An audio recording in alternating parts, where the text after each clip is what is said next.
bit of a mystery, actually. SmackDown this week looks like it doesn't quite know what it wants to be.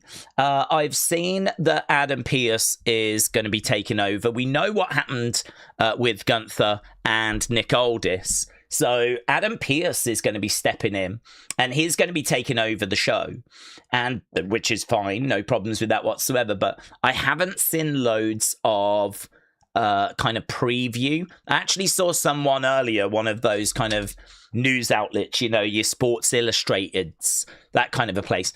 I saw them jokingly saying that WWE had forgot to actually book a show this week because there just wasn't anything in the preview earlier today. Hopefully, now that the preview is up on the website, hopefully we'll have a couple of things that we can have a look at. I'm just on it now, and there are a couple of things. So let's jump over to that, shall we? If we go over to the preview, you can see not loads, right? What will be the fallout of Gunther after he attacked Nick Aldis? Well, we know that Nick Aldis isn't around. We know that Adam Pearce is stepping in. So that's not even really, that's just a question. It's not even much of a preview, is it? It's just that's the kind of thing we were asking last week. How will Cody react to teaming with CM Punk? Again, it's just a question. It's not really much of a preview, this. It's not like, right, we got this match, that match, this person's opening the show, then we got this, then we got that. I don't know. I mean, it is a go home for Saturday night's main event. Don't forget, we are here tomorrow, which is very strange for us to be here on a Saturday doing wrestling. Obviously, last week we were doing UFC. Sometimes we don't get a chance to really do anything on a Saturday. Sometimes we might just do a little bit of AAA, but we do actually have some main roster wrestling tomorrow. Saturday night's main event is going to be in action, coming from New York. Very excited to be doing some main roster stuff. And of course, we've got like that big tag match with Cody and with CM Punk taking on Sammy and Gunther. We got Bayley against Lyra. We got Danhausen in action against JD. Women's tag titles being defended. And I could see a world where they actually change hands. I could see a world in which Fatal Influence do leave with those belts. Plus Roman's on that show. Jalen Brunson is going to be on that show. New York's going to be bouncing as well. I think they're still, kind of being fueled from their celebration with the Knicks winning. Of course, the World Cup final is not too far away from Madison Square Garden. That's obviously going to be in New York, New Jersey on Sunday. So I don't know if any international fans might be in attendance. I mean, if England were in the World Cup final on Sunday, which as we know they are not, but if they were, I could be tempted to pick up tickets and go to Madison Square Garden on the Saturday night before then watching the match on the Sunday. So, I mean, there could even be, you know, some international football fans in attendance at Madison Square Garden. So, yes, very exciting. I'm really looking forward to that. So really, it's just a go-home show for that, and it seems like we got a lot of questions that we need to answer. The only match that has actually been sort of previewed is Finn Balor taking on Tala Tonga. Finn Balor against Tala Tonga. That is our only match that we know we're getting tonight. So it's a big mystery, a big giant mystery. We'll find out what's on this show together. The other thing today, of course, is Club WWE. So that was launched, and we found out what the signing up gift is going to be. So when you sign up to Club WWE, you can actually get some items. I'm sure you've all seen these on your feeds, but some of you might have been at work. But basically, it's like a canvas and a pin badge and apparently a note from John Cena, but I don't know. I'm guessing it's probably a printed note. It's probably not like some of his handwritten multiple times, you know. It's probably just something that was printed up. I want to see if I can find the graphic to show you. So yeah, this is Club WWE. You can sign up. It's $100 or $99, and you get to be a founder member, and you get all these gifts, and there's discounts and all these other things. So lots of things to get excited by. I can't find it. I saw loads of these earlier today, but it looks like no one's really talking about it, to be honest. I saw lots of people talking about it earlier. Jesus Christ. There's like so much on my feed. I don't normally have to scroll this far back. I'm scrolling and scrolling and scrolling and scrolling. There's just so much nonsense. Loads. I think it's probably because of Fanatics Fest. I got a lot of Fanatics Fest stuff on my feeds, which, to be honest with you, I do not give a flip about at all. Here it is anyway. So if you join Club WWE before July 31st, so you've got till the end of the month for $99, you get a match-used ring canvas, but no idea what event, right? I mean, this person here said, what match is the canvas from? I don't know that it actually says anywhere, to be honest. So, yeah, you get a bit of match canvas, right? You get a lanyard. Why the flip would you care about having a lanyard? What are you meant to do with a lanyard? I mean, what are you doing with that? Just walking around your house wearing a lanyard? What do you do with that? Perhaps, like, I don't know, if you go to... No, I don't know. What the flip do you do with the lanyards? I mean, it ain't going to get you special entry to anywhere, is it? Maybe it will eventually. But you get a lanyard, which, oh my God. That strikes me as a load of people sat around a table going, right, we've got to give them something if they sign up. So what shall we give them? And someone's gone, well, how about a bit of ring canvas? People love that. Yeah, that's a great idea. That's a great idea. What about, I'm surprised no one said, what about a free auto? We got all these superstars, like if you sign up, you get a random autograph. Like, that would have been a good idea. Do you know what I mean? Just get everyone, NXT, Raw, SmackDown, Legends, GMs, get everyone to do a load of whatever, right? And you put them in envelopes, and then when you sign up, you get a random envelope. You could end up with anyone, right? That would be good. Oh, that would be good. Instead, someone's gone, what about a lanyard? How about we give them a lanyard? And then they've gone, yeah, might as well, you know. It boosts the prize pot, doesn't it? Eh? It's nicer having a lanyard than not having a lanyard. So I don't know what you do with it. I like the badge. To be honest, I mean, I don't mind ring canvas. Ring canvas is okay, because if it's from a special event, that's pretty cool. So I don't mind ring canvas, but I would like to know where it's from, right? I mean, is it just a house show canvas? I'm guessing something like that, probably. So you'd want to know where you got it from, but that's okay. Yeah, not down on that. I like the badge. So the badge, I think, this is maybe the lanyard, I'm not sure. But you get the badge, and I'm guessing it's like that says Club WWE, and it's got founder written on it.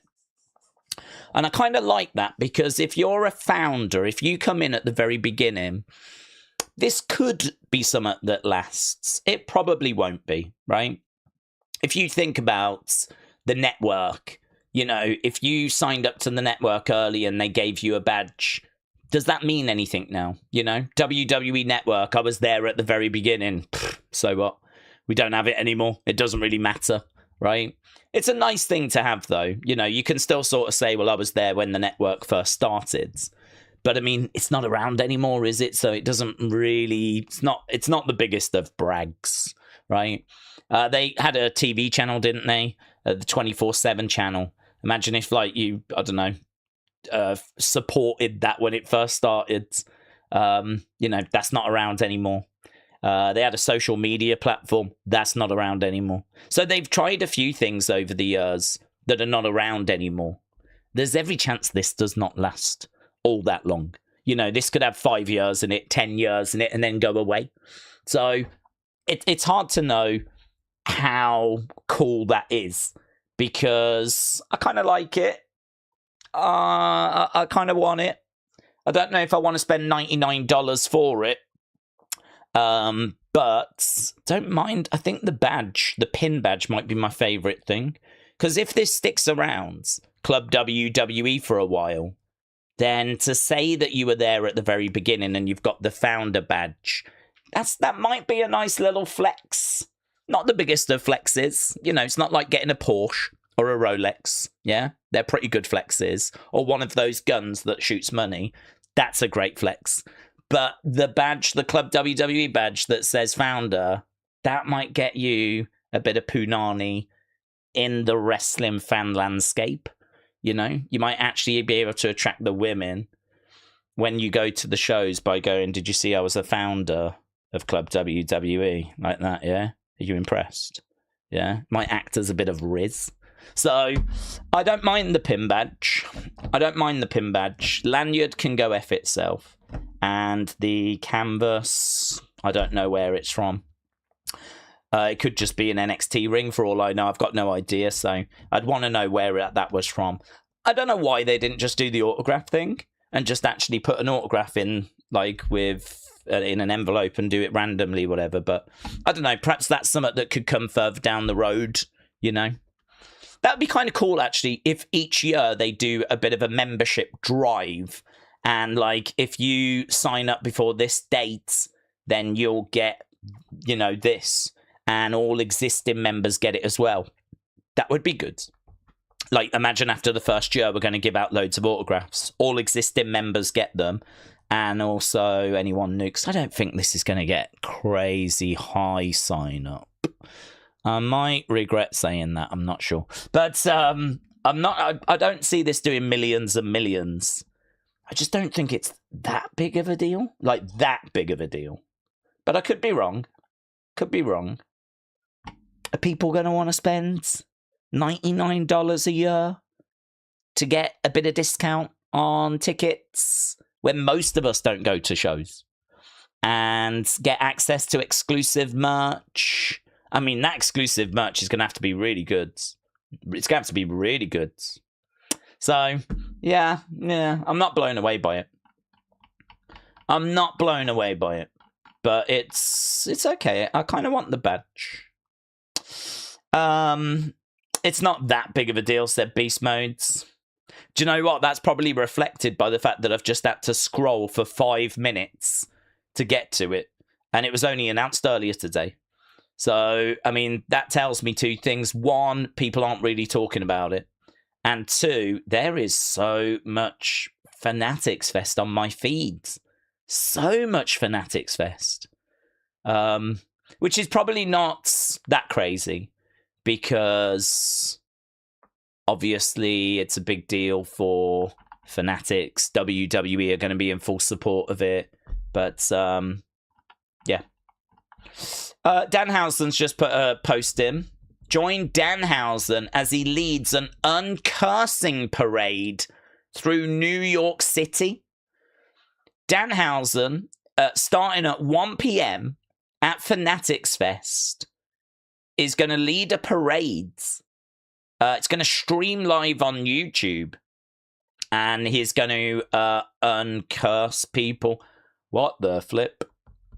Live on YouTube, though, I must admit, that's the kind of shiz that I'm quite tempted to stream. Because streaming live on YouTube, 1 p.m. Fanatics Fest. I've watched a little bit of the Fanatics Fest coverage, and it sucks. Oh, God, it was rubbish, the bit that I saw. I was not crazy about it at all. There was a lot of, like, non-wrestling stuff that was in there. As there was, like, they're doing a competition at the moment to try and find, I think they're calling it, like, Fanatics Games. And they're trying to sort of find, like, you know, the best performers at different things like basketball and football and stuff like that. So they've got, like, all these, like, golf and whatnot. But apparently the wrestlers aren't doing that well at the moment. The wrestlers, none of them are on the upper leaderboard. So wrestling not doing itself, covering itself in much glory, unfortunately. But yeah, we do have the Danhausen thing. I do want to get to the chat, but here it is. Look at all these that are set up. So here's the Fanatics Games. 36,000 people watched that one. 73 watched that because it was day one. And that was such a success that about half tuned in the next day. So 73,000 watched that. Went for like a couple of hours. And then they did it here as well. 36,000. They've got day 3 coming up. That's on the way. Day 4 on the way as well. So, you know, I watched a little bit of this and it was not brilliant. But this is interesting, isn't it? This Danhausen Uncursing Parade. Live, Danhausen's Uncursing Parades. That's at 6 o'clock. It's kind of early, isn't it? It's kind of early. Do I need to cover that? Is that something we need to watch? Or is it just going to be some Fanatics Fest nonsense that we do not need to worry about? I don't know. That's a tricky one, actually. People love Danhausen. People love Danhausen. Is that going to be worth tuning in for? We're definitely here for that. And obviously we're here for that as well. So this is what's coming up tomorrow. We've got Saturday night's main event. The countdown starts midnight midnight UK time. We'll obviously be starting earlier than that. I'll probably look to start actually at 5 Eastern, which is 10 o'clock UK time. Shame that that's so much earlier, because it doesn't really make sense to start at 6, cover this, and then go all the way through to like 1 in the morning. That doesn't make any sense whatsoever. They've even got the SummerSlam kickoff up already, ready to go. So, organised, aren't they? Check them out. Organised. So there we go. That's a glimpse of what's happening in the world. Lots of Fanatics Fest stuff to be aware of. And most of it you don't need to be aware of, to be honest. Okay, let's get to the chat, shall we? Connor said, Daze, do we think that we could try and get Enzo vignette tonight? An Enzo vignette tonight? I don't know. We saw Big Cass on Monday, didn't we? So there's a chance. But I've heard that if Enzo comes in, they want to put him with Big Cass. So I would imagine that an Enzo vignette would probably air on Monday. If we do get any vignette tonight, I would imagine they just replay the Big Cass one. I could see them replaying the Big Cass one and kind of just leaving it at that for this week. And then next week we get the Enzo one. Nice. Miss Dale Jr., hello. Did we see Bad Blood is going to take place in my hometown of Atlanta, Georgia on October 5th. 2026. Yeah, big announcements. A very good announcement, actually, because to be honest with you, not crazy about the whole WrestlePalooza nonsense. So not doing WrestlePalooza this year, I think, is a positive. They tried to make it out like it was a massive deal last year, and it just wasn't. And I can't say that I was sat eagerly waiting for that to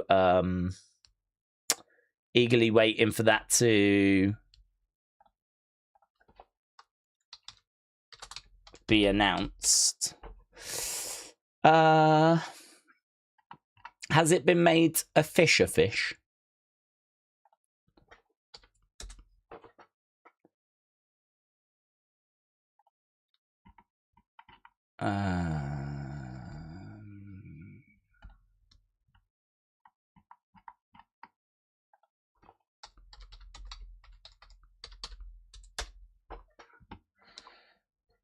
What? I can't find it. What did you say the date was? October 5th. How does that sit with what's already been announced? October 5th is a week before Money in the Bank. Date-wise, that doesn't make any sense, does it? That doesn't make any sense. Can you find me the... I've not seen any confirmation, so can you ping that over for me and we'll have a look at it on the stream?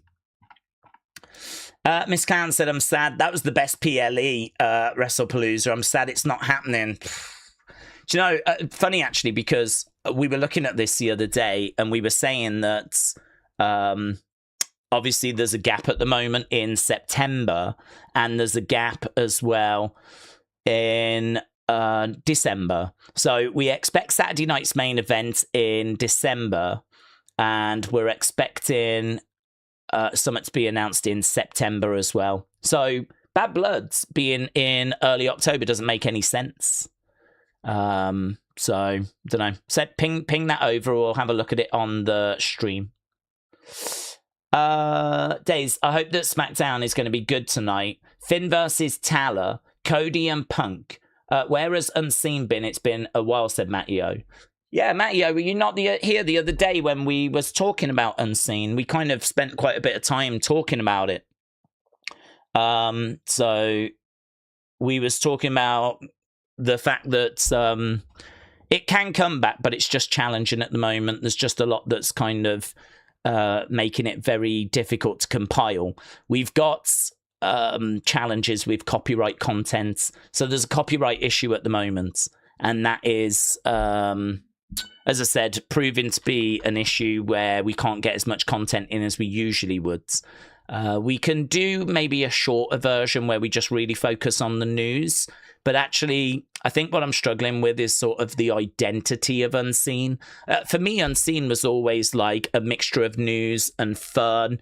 And there was like, you know, a few reasons to sort of tune in to it. It wasn't just here's the news, bang, bang, bang, done. But like it's getting harder to add some of the fun stuff in because WWE are really cracking down on their content. And so as a result, like I can gather the news, but I don't think it's going to be the Unseen that people want it to be, you know? It's just going to be very news heavy, and maybe that's good enough. I don't know. So I don't know. I've got challenges with that because if that can't be what it used to be, if I can't find a way of kind of making it feel and being as fun as it used to be, I don't know, is that the right way forward, or do we need to look at something else? So that's what, but Unseen's going through a bit of turmoil. And once I've kind of figured out what the right way forward is with that, then we can move forward. So we kind of touched on that and went into detail on that the other day. I hope SmackDown's good tonight, said Matteo. Finn Tala, yeah. Cody Punk, yeah. I mean, we had a look at the preview, just there's really not much on it, to be honest. There's really not much there. So there's not much we can sort of talk about other than it's just going to be a bit of a go-home show for Saturday night's main event. Right. Logan and Jake are reunited at Fanatics Fest. Kick Argentina out of the World Cup final, says Connor. Why? Spain won it back in 2010, said Joe. I wonder when the John Cena Classic's going to be, said Alexis Gamer. Well, I think it's going to be that December one. So as we said, we don't have anything in September other than a Saturday night's main event. And we don't have anything in December right now. Those are the 2 months that we're waiting for like a PLE announcement. There is a PLE expected for September. And when it comes to December, Saturday night's main event is expected, and I would expect that to be the John Cena one. Daze, do we think EO can defeat Liv for the Women's Championship at SummerSlam? I enjoy your SmackDown tonight. Stuart, shout out to you, my friends. Do I think she can beat her? Yes, I do. I do think she can beat her. Will she beat her? Hard to say, because I think if it's a normal match, singles match, EO wins.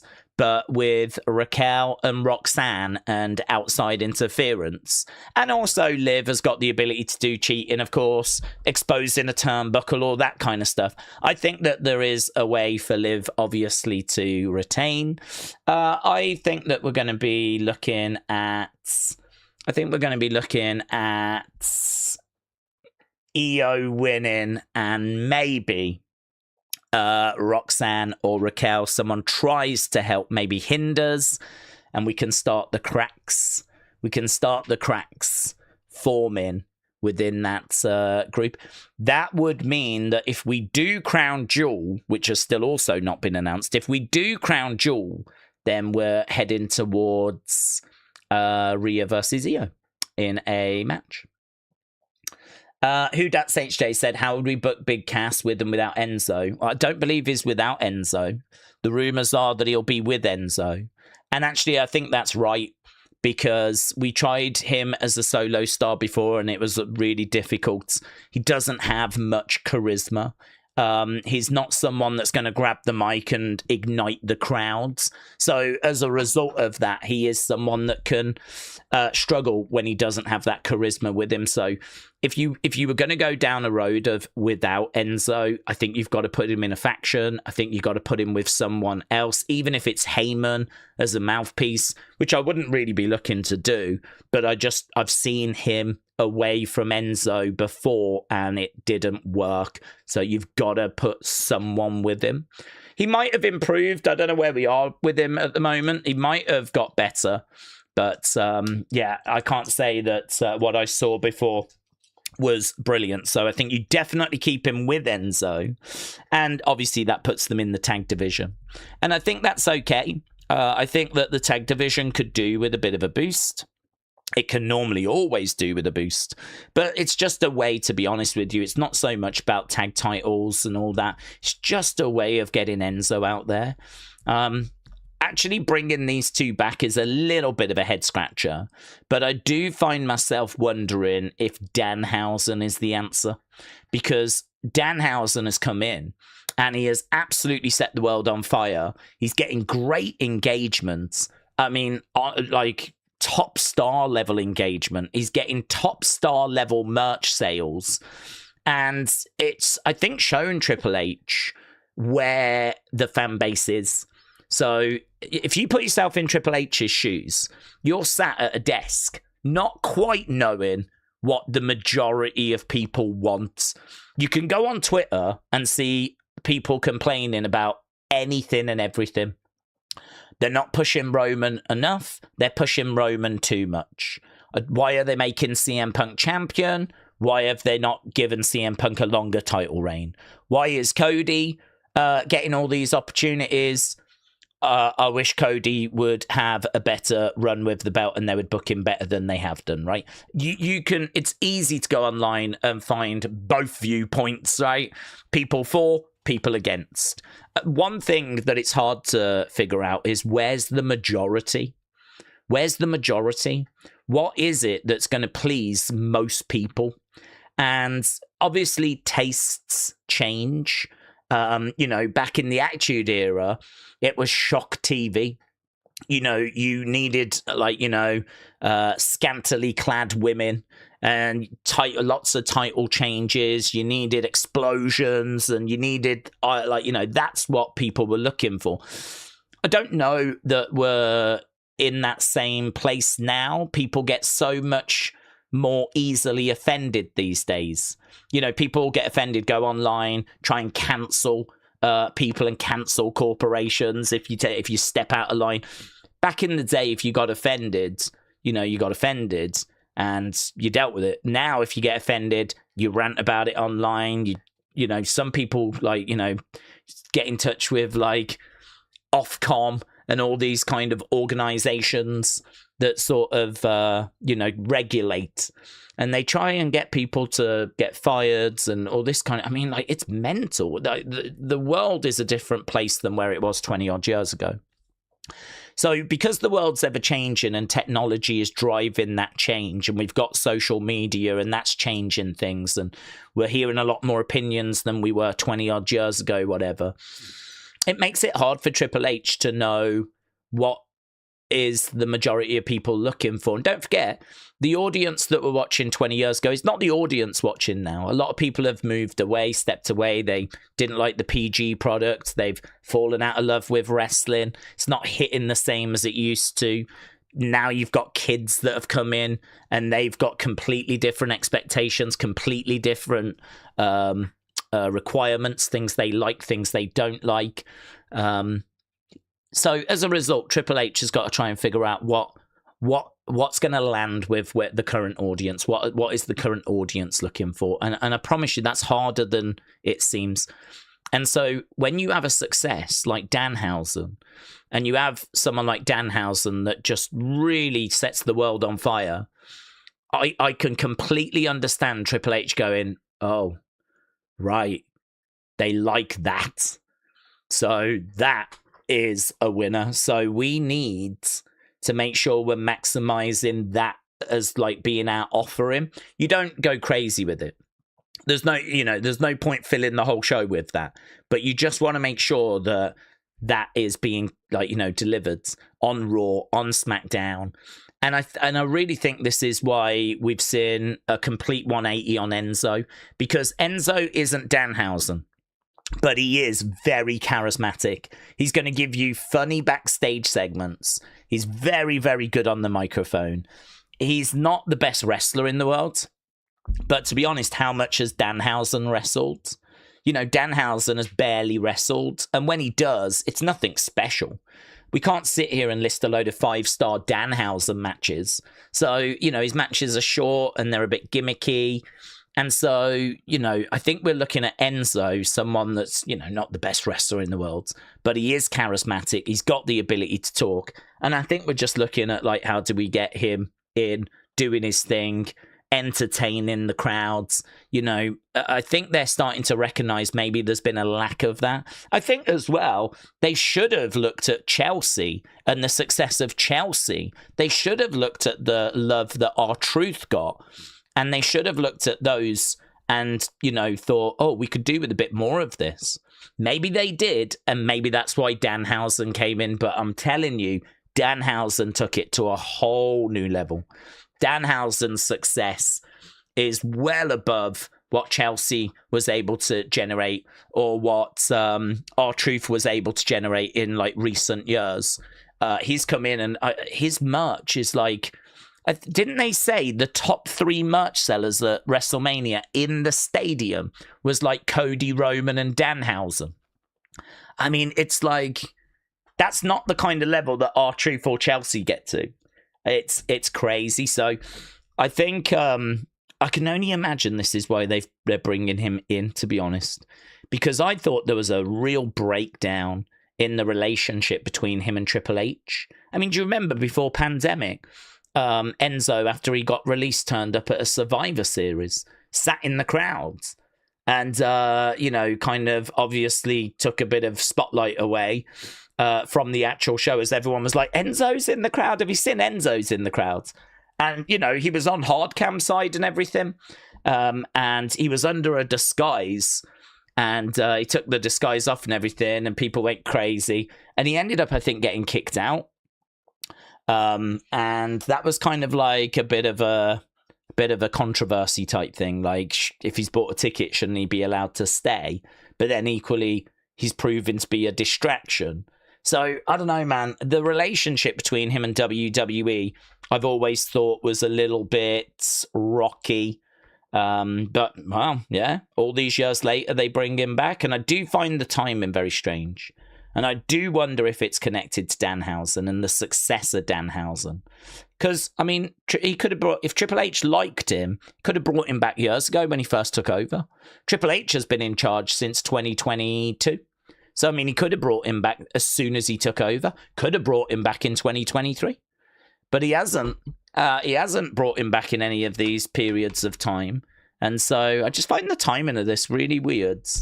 So, anyway, he's coming in. We're expecting him to be put with Big Cass. I don't think we're bringing him in because he's a great worker. I don't think we're bringing him in really for anything other than his talking ability.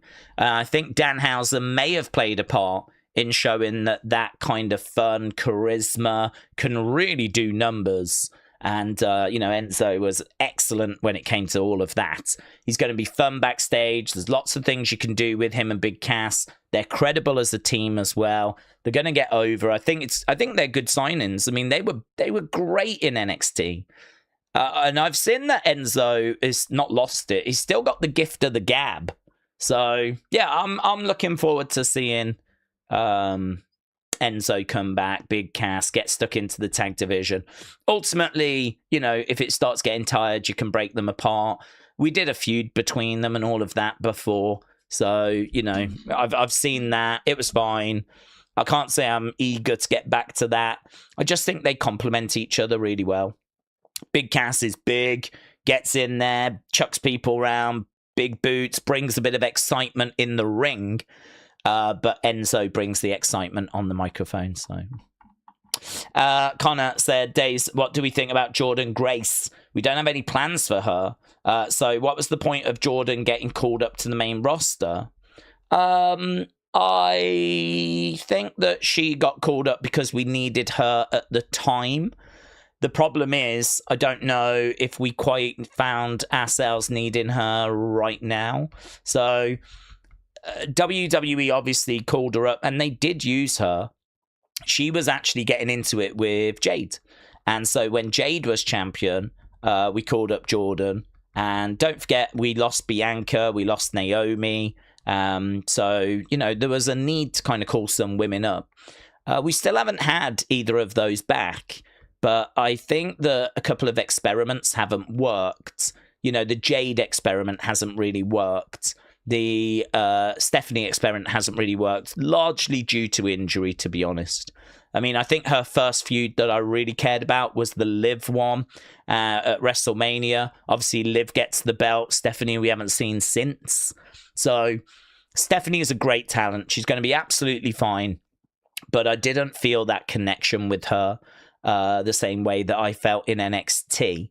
And I just felt like we weren't really getting her across with the fans, or we were building her and we got her to that world title a bit too quick. I think the other problem as well is not only did we get her to the world title a bit too quick, I don't think we had the opponents lined up to face her. So for me, it's one of those where, you know, you have to look at the landscape at the time. And I think they felt the need to call up Jordynne Grace. They call her up, they put her in a feud with Jade, do a few other little bits with her, and we just haven't seemingly felt the need for her in recent times. So I'm not worried about it. I think she'll be fine. I think she's a good talent. I think, you know, WWE are happy to have her. But yeah, we just need to find a way of getting her kind of going, really, with a feud. It doesn't look like that's going to be... I don't think that's going to be this side of SummerSlam. There is still a chance, though. Still got a few weeks to go. But, you know, maybe they'll have something lined up for her post-SummerSlam. We still don't know what Survivor Series War Games is going to look like. A load of women could be kind of thrown together, couldn't they? Jordynne Grace could absolutely be one of those. Benito, hello, said, would we say that there's a time where you considered stopping watching due to the product? For me, it might be close. Pay-per-views are getting hard to stay around for, and there's no big stars to be hyped, said Benito. No, I don't think I've ever come close to completely stopping, because for me, there's been times where I've only been able to keep up with it by reading results. But like for me, wrestling was never a massive inconvenience in the sense of it became a bit of like a... I mean, I suppose it's more difficult now. I mean, it's difficult in the sense of I've never really consumed wrestling as intensely as what I am now. You know, what I do now is I sit here and watch it with you guys and we talk about it all the time. This is not how I've lived my life, though, right? It's how I've lived the last 8 to 10 years, but it's not how I lived before. How I lived before was keeping up with wrestling, watching shows, keeping an eye on it, but that would be it. I did not have many conversations about wrestling in my life. Most people I know don't like it or haven't got into it.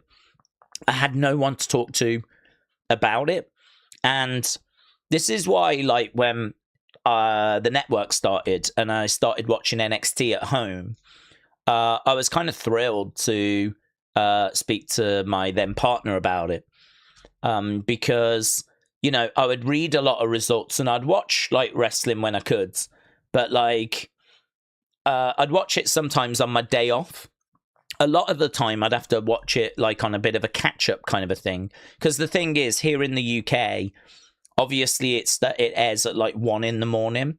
And to be honest with you, majority of the time it was hard for me to watch it live. But it was no problem because I could, watch it on my day off and catch up with it that way. So, my then partner would be off at work. I'd be able to watch it in the daytime. So I've spent a lot of my time kind of just keeping up with it, watching it, or reading results, or, reading reviews, watching clips, whatever, but always trying to watch the shows where I can throughout the years. And it's not been a big part of like my week, if you will. It's been like a sitcom that you sort of watch and move on. And this is why I think I can really connect with casual fans, because I wouldn't really class myself as a casual fan because I wasn't dipping in and dipping out. I was always there, but I was not going online and talking about wrestling.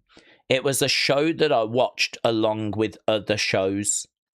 And for me, if ever it was like, I'm not really feeling it at the moment, it was never a massive problem to just keep watching.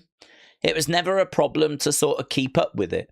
I never got to the point where I found it so consistently bad that I just felt like I was done with it. I've never got to that stage. And I think a big part of the reason is because it never took over my life, So if it was bad, it's just going through a bad periods.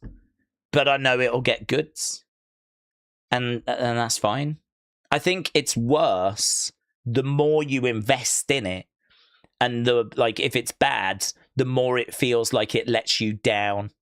And I think that's worse. So I suppose what I would say is, if you are genuinely struggling, there's nothing wrong with taking a break. There's nothing wrong with stepping away and seeing how much you miss it and seeing if you want to come back to it. You're probably going to miss a few things, but if that bothers you, then that shows you that you do still care.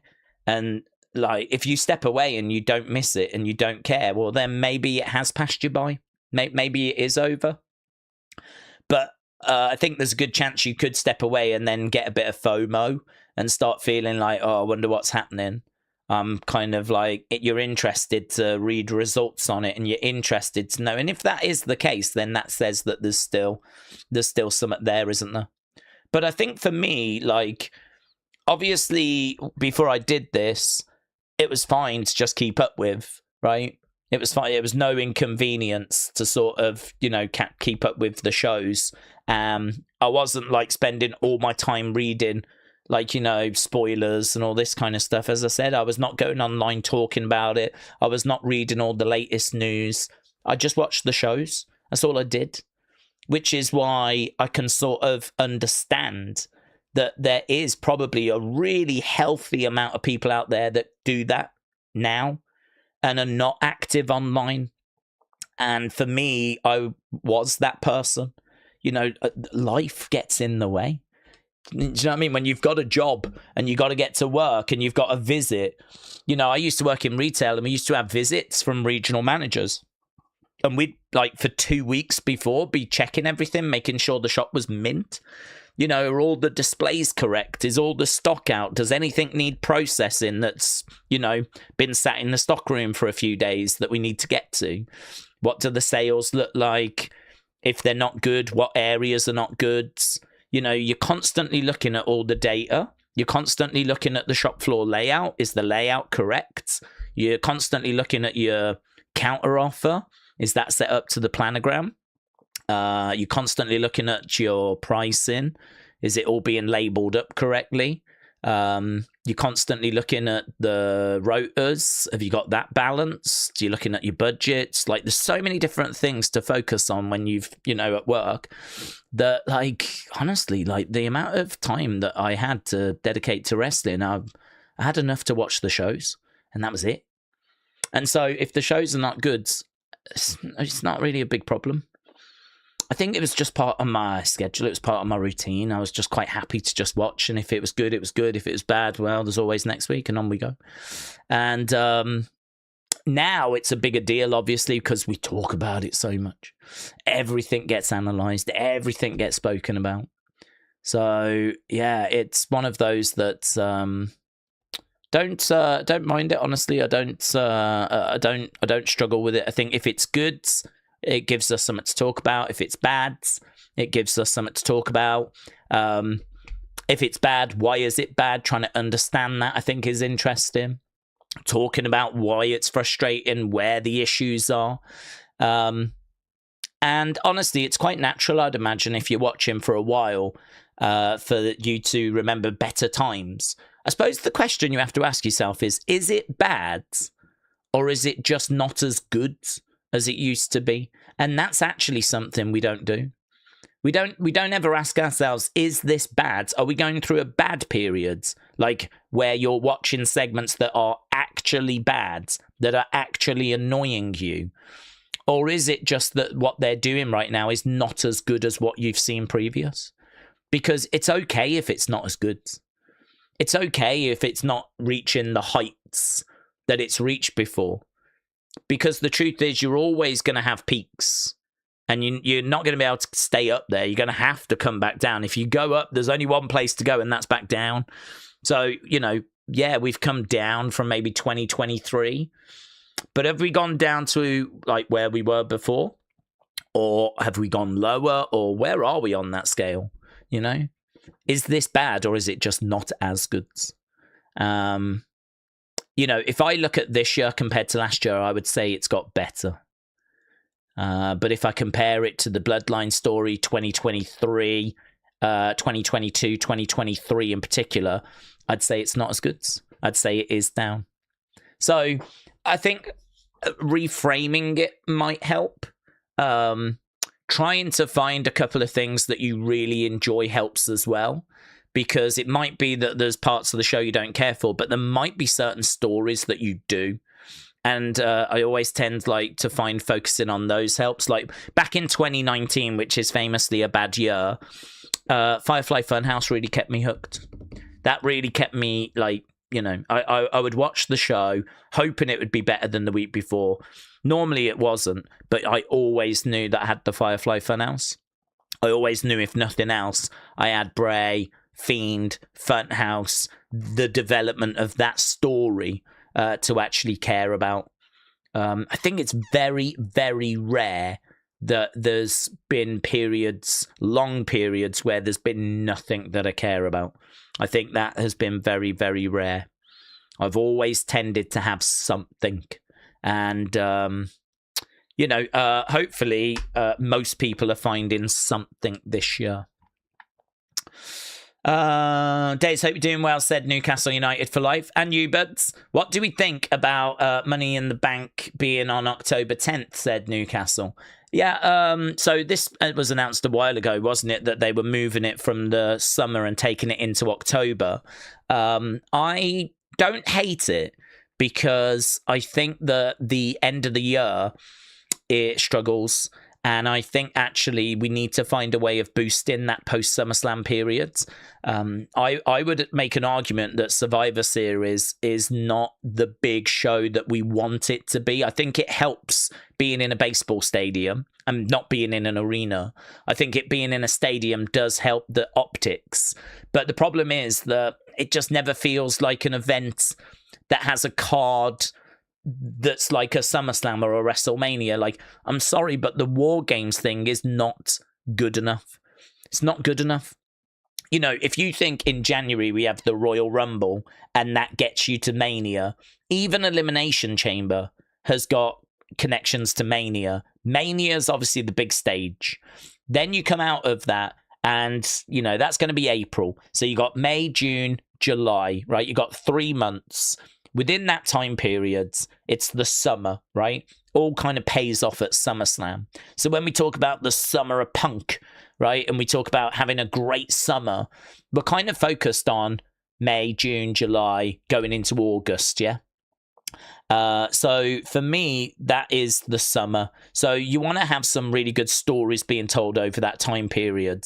And we've got King and Queen of the Ring in there that gets you to SummerSlam. I do still feel like we could do with something else in there. We did have Money in the Bank, but I think it's okay to take it out because really, I would say the summer's not a massive problem.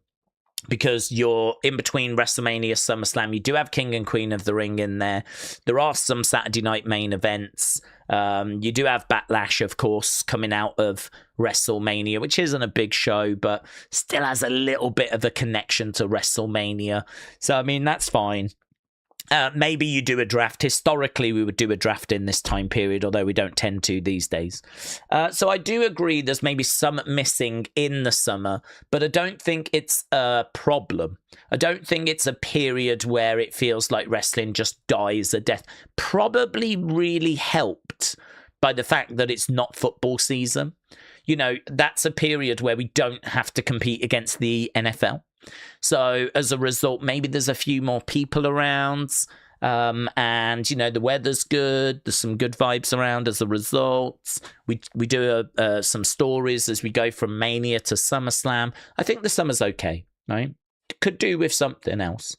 But I think King and Queen of the Ring is pretty good. I'd go bigger with King and Queen of the Ring. I'd make it like a big, everyone takes part apart from the champs.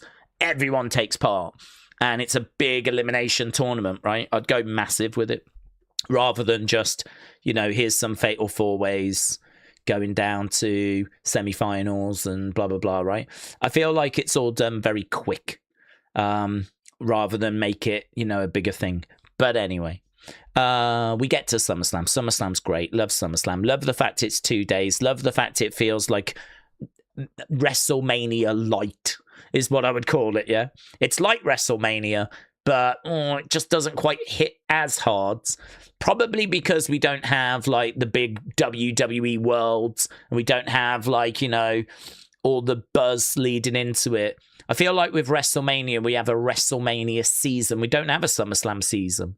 We have a WWE world. We don't have that for SummerSlam. We do Hall of Fame with announcements, and we don't have that for SummerSlam. So SummerSlam's missing out on a lot of the razzmatazz, and as a result, maybe just doesn't feel quite as big. But it still feels like WrestleMania light. Love that. But to be honest with you, once you come out of SummerSlam, what have you got? If you don't have Money in the Bank moved, what have you got? Most people would say Survivor Series, but what does that mean? War Games. What does that do? It's normally just a few teams chucked together, sometimes literally in the sense of, oh, let's grab that person, we'll make a team. Do you know what I mean? It's not like Bloodline or anything. There are years where we just grab people and make teams. And normally, like, they're just a bit of, like, nothing feuds, nothing matches. I flipping hate War Games. I've always had an issue with the way that match is laid out. I think that you try to make me buy into that I should care, but then the matches themselves are so silly. I mean, I'm sorry, but I'm just not a fan of EO putting a trash can over her head and jumping off the top. You know, I think it looks stupid. I've always thought it looked stupid. I think the fact that we have about half an hour of action and then the match starts is dumb. I have to watch for half an hour as people are just sort of fighting each other, and, you know, the match doesn't even begin until everyone's in the ring. Like, I think that's dumb. I think that's stupid. I think the fact that you're trying to sell me a big blow-off match that is meant to be two teams that hate each other, and we rarely get, like, blood and stuff like that because we're obviously PG, I think that's dumb. I think that's stupid. I think the whole concept's flawed. I don't like it. I think Blood and Guts from AEW is so much better. I think they do push the boat out with their Blood and Guts. You know, there is bloods and sometimes guts when it comes to their showing of, you know, their version of War Games. For me, watching someone climb up the top of that cage, do a crossbody, and everyone stand underneath and get knocked down like bowling pins, looks dumb. It's dumb. I'm not interested. Looks stupid. I have to bite my tongue sometimes during Survivor Series because I think a large part of those matches are dumb. I don't find them entertaining. I don't find the concept of them to be, you know, oh my God, unmissable. It doesn't carry an unmissable, oh my God, I can't wait. Can't wait for this match. Why? One team's going to win. And then the next night, we just move on like nothing's happened. Do you know what I mean? Just, there's no consequences to who wins. It just doesn't matter. It feels like an exaggerated version of this weekend's tag match. At Saturday night's main event, we're going to have Gunther and Sammy taking on Cody and CM Punk. Who cares? Doesn't matter who wins, does it? Who cares? So what? Let's say Gunther pins Cody. Whoop-de-doo. Let's say that Gunther falls out with Sammy. Who cares? They should fall out. They don't like each other. You know, let's say that Cody and CM Punk argue. Who cares? They're having a match at SummerSlam. They probably should have a disagreement. This whole can they coexist? Who gives a flip?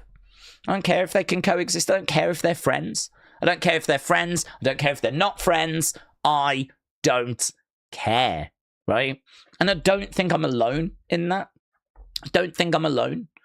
We know what that match is tomorrow. It's not a big offense. It doesn't massively offend me. I don't care about it, but it doesn't massively offend me because it's Saturday night's main event, right? It's not a PLE. But it's really a can they coexist? And I'm not bothered by it. I don't care for it. I wish we were doing something more engaging. I wish we were doing something more meaningful.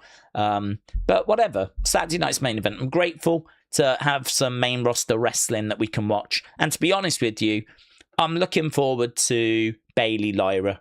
I think that's a match I am actually invested in because obviously they've been friends, teaming for quite a while now, actually, and now it's all falling apart. Lyra, I think this new character for her is quite interesting. Bayley actually doesn't get many singles matches on these kind of special shows or PLEs, so I'm quite interested to see that. Not down on the women's tag match. Does feel a bit like a SmackDown or a Raw match, but we could get new champs, so I'm not down on it, right? There is a chance we see belts change hands. If nothing else, that'll give me a thumbnail, right? So I'm quite happy to watch that. Danhausen, well, he's a big star, isn't he? Maybe we find out what he's been working on, right? Maybe we don't, maybe we do. Hopefully they've got something planned that's like, oh, that's good, that's fun. They might not. It might be the usual shtick of you are cursed and Pyro goes off in the corner. They've kind of used that quite a few times. They could do it again tomorrow. I hope not. I hope we get an answer as to what he's been working on. That would be good. So, you know, I'm not crazy about the match card tomorrow, but at least I know it's a Saturday night's main event. It's not a PLE. And I know that, you know, well, it's worth a watch, isn't it? Yeah, I'm grateful to have some main roster stuff. But really, War Games, it does just feel like the PLE version of that to me in a cage. It really is, you know, two teams that I don't really care about going up against each other in a match that I don't think goes far enough. And for me, Survivor Series, it's a letdown. It should be this big show that we do care about at the end of the year. That is a big deal. It should be a celebration of the year. Imagine if actually they did a bit of a best of the year type thing, right? And actually, like, we look back and we vote for like the best match of the year and all that sort of stuff. I know you've still got December, but you could include December from last year, right? It could go end of November. And you could actually use it as a celebration of like the year and all that sort of stuff. And actually, you know, try and set up like a really big main event, a bit of a dream match or something like that. I wonder even if you could have the fans vote for it or something. Like, what is the match you most want to see? And maybe that is where we could end up doing Roman Ober. You know, if you do Roman Ober at Survivor Series, it might seem a bit strange because Survivor Series, it doesn't feel as big, does it, as SummerSlam or WrestleMania. It feels like they'd want to save it for WrestleMania. But imagine if we just completely shatter that notion. Imagine if we just break that and it's like we really do try to make Survivor Series like, you know, a show that is worthy of Roman Ober singles match, you know, and you go big, and you don't have to wait for WrestleMania. Survivor Series is a platform that is big enough for that match. It doesn't feel like it, though, does it? If anything, it feels like Survivor Series is a bit of an inconvenience that we have to get past to get to WrestleMania. It's like, let's just do these cage matches so that we can just get past this show. You know, we want to put on a big show if we can, but let's just try and get past it. It does feel like it's just a big inconvenience, because it just feels so pointless. I just hate it. I'm not a fan. I really don't like War Games. I really don't. I was not a fan of it when it was in NXT. I was excited the first year we did it, and I was even intrigued when Triple H brought it to Survivor Series, because I thought like maybe we'll make it the kind of match. It's PG. I think it's flawed. I think you should be able to eliminate someone from the other team from the very beginning of the match. I think it should be elimination as well. I don't understand why it's just one pin or one submission and the whole thing's over. We spend all this time getting people into the match and then just one pin, one submission. That's it. Our team wins. How does that even fit in with the concept of Survivor Series? Survivor Series was always an elimination match. You would imagine that they would bring that to the War Games match, but no. It's just, you know, one person quits or gets pinned and that's it. The whole match ends. I don't know. It's flawed for me. But anyway, so if we're saying that if anyone feels even remotely down on Survivor Series like I do, then what have we got to look forward to after SummerSlam? SummerSlam's in August. You've got September, October, November, December. December, we don't have a show apart from Saturday night's main event. November is Survivor Series, and we've just all agreed, literally all of us have agreed, that's garbage. And then we had a WrestlePalooza, which, as we said earlier, I'll be thrilled if it's not coming back, because they tried to tell me it was a massive show. It was not, right? I feel like that has got a bit of a dirty name amongst wrestling fans. WrestlePalooza. No one believes in it. No one talks about it. It's not spoken about. The other thing they tried to do is Crown Jewel, which is like a champion versus champion thing that, again, that we don't talk about the rest of the year. No one talks about how they want to be champion so they can be champion by the time we get to Crown Jewel. Crown Jewel is never mentioned the rest of the year. We never talk about it. We never get to see anyone's rings from winning Crown Jewel.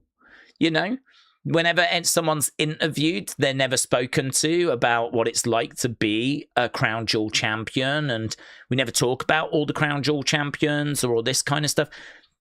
They have tried to introduce an accomplishment that no one is buying. No one cares about. They then have abandoned it, really. I mean, if Crown Jewel gets cancelled in the next few years, I won't be shocked. If Crown Jewel goes away, if Saudi don't renew, Crown Jewel could go away. If the Saudi deal ends next year, that could be it for Crown Jewel. Do you think they'll keep that going? Or do you think it'll just quietly go away? Because I think it'll quietly go away. I don't even believe that they believe in it. I don't even believe that WWE think that it's working or think that it's that big of a deal, because we never speak about it. You know, I don't even know if it's happening this year. They haven't even announced it. And this is that champion versus champion. We're going to crown the ultimate champion. Shut up. It's just nonsense. It doesn't mean anything. You could maybe get it to mean something, but at the moment it doesn't. So if I look at SummerSlam, which is in August, and I look at what we do after, I cannot find anything that is like keeping the momentum going. What is there post SummerSlam that is really drawing people in? You'd have to say Survivor Series, because that show has been going since the 80s. I think we constantly tune in hoping that it's going to be the big show we want it to be. And to be honest with you, I just don't think it is. I don't think it's good enough. I think that it's a disappointment at the moment, but people tune in out of hope. People tune in because they might see the odd spot that they enjoy, or there's, not a wrestler that they enjoy watching or whatever. But I don't think the Survivor Series concept is working to its maximum. So I think moving Money in the Bank after does genuinely give you something to look forward to in October. So actually we can make an argument now that they've got a PLE in October that actually keeps us around and keeps us going, They've got something that keeps us engaged. SummerSlam's brilliant. Not down on that. Then we don't know what we're doing in September, but then in October we got Money in the Bank. November we got Survivor Series, which as much as I'm down on it, it's still worth tuning in for. It's one of the big four, right? It's at a baseball stadium. The optics are good. Even though year after year, I think the show disappoints, right? I think the optics are good.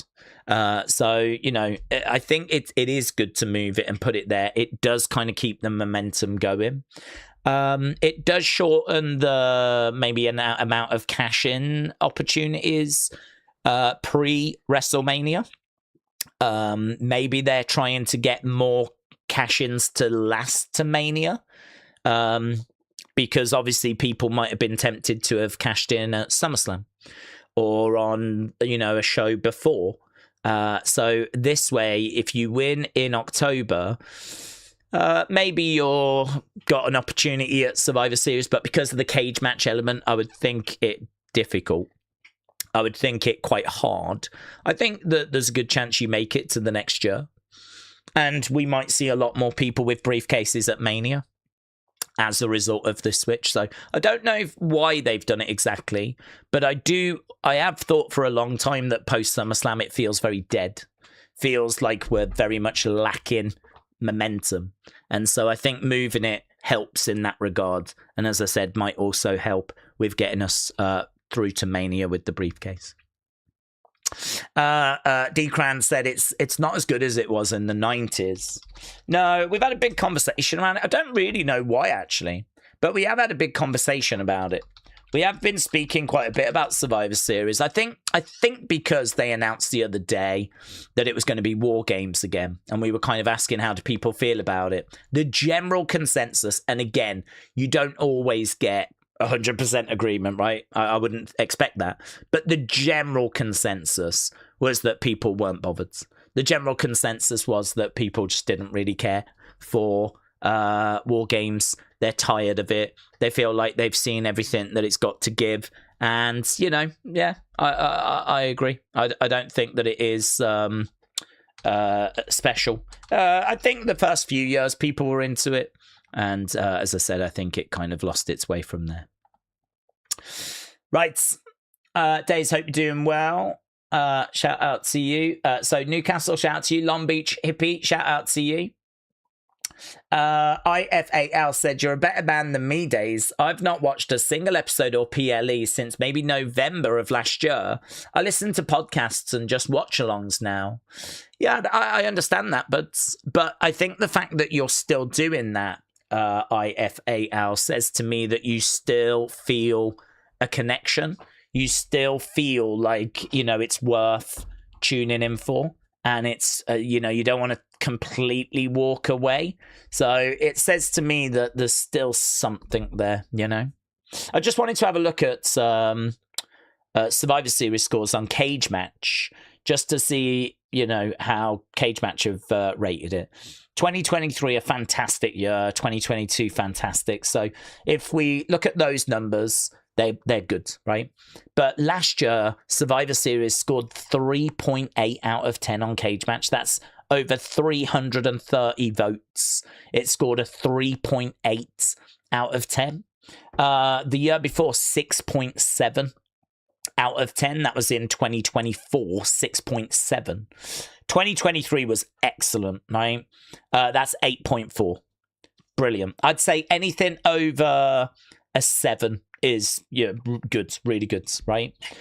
So 2023, 8.4. 2022, 7.5. So those 2 years, really, really good. But 2021 was 4.4. 2020 is 6.5. 2019 did well.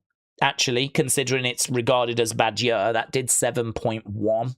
So we've seen a couple of years recently that have struggled, right, with a 6.7, and certainly last year with a 3.8.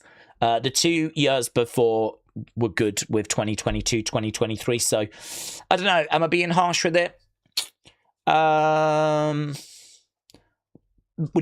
is my answer, because I don't like it. I'm not a fan of war games and the way that WWE do it. Last year, I think, probably really drove that message home to most people with a 3.8 out of 10 on Cage Match. Year before, 6.7. People might say it was acceptable, but it's a big decrease from where we were in 2022, 2023. But in a way, that just matches WWE, doesn't it? I think WWE has seen a big decrease from where we were in 2022, 2023. Liam, shout out to you, said, Daze, I'm 20 years old in an hour. Much love as always. Liam, shout out to you, my friends. Happy birthday. Liam, 20 years old. Amazing. Younger than me by a year. So shout out to you, Liam. Chris, hello, said, Daze, who's going to win, Spain or FIFA? Spain or FIFA? Oh, what, you think Argentina are being helped by FIFA? Yeah, I've seen a few kind of thoughts about that. Argentina, I think the Egypt match in particular kind of upset people. For me personally, I think that I think Spain get it done. I did see a video from Paddy Pimblett, the UFC fighter. I saw him predict the final, final run. He's done excellent. They asked him who wins out of France, Spain. He went Spain. Who wins out of England, Argentina? He said Argentina. Who wins in the final? He said Argentina. So far, he's got both semi-finals right. And in the final, he said Argentina. And this was before any of them had been played. And I think the Spain result is a bit of a shock. So he's done very well to get that correct. England, Argentina was always close. It was close with the bookmakers as well. But yeah, he's picked Argentina.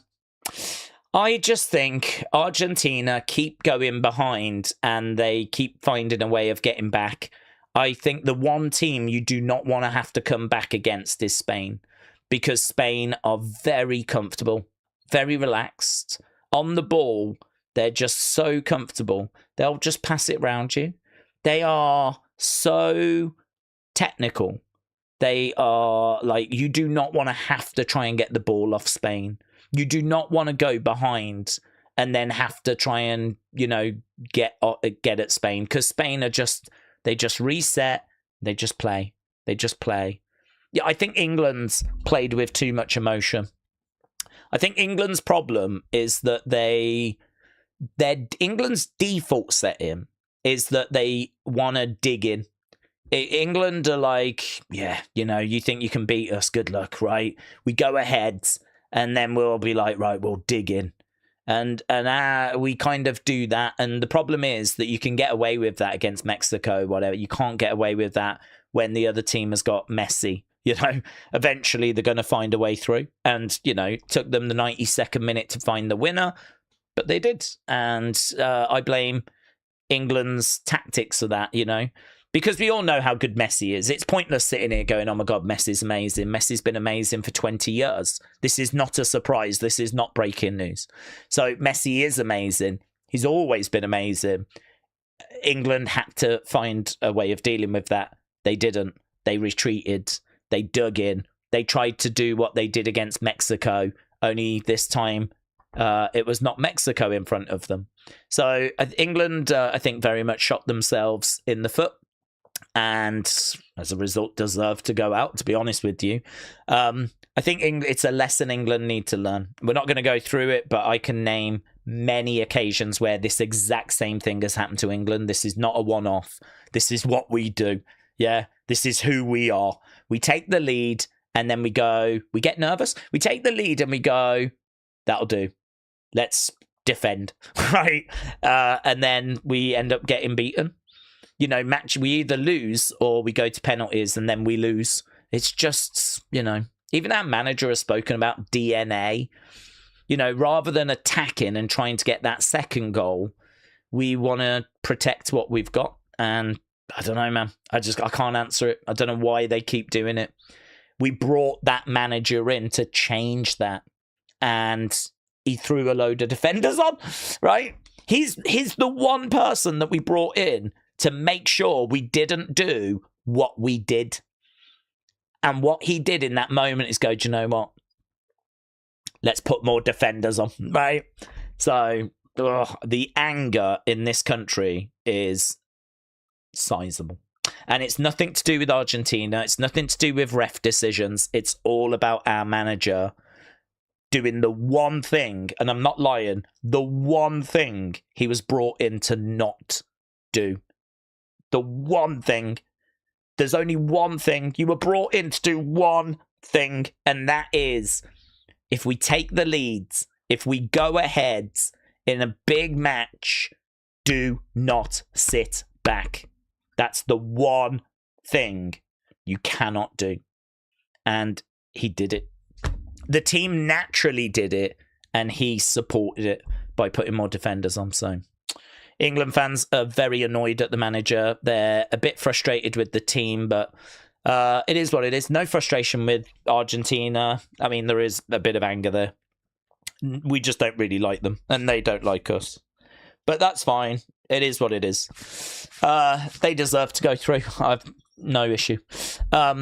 So who do I think wins? Well, I'd like it to be Spain. I think genuinely they play the better football. I think they're the better team.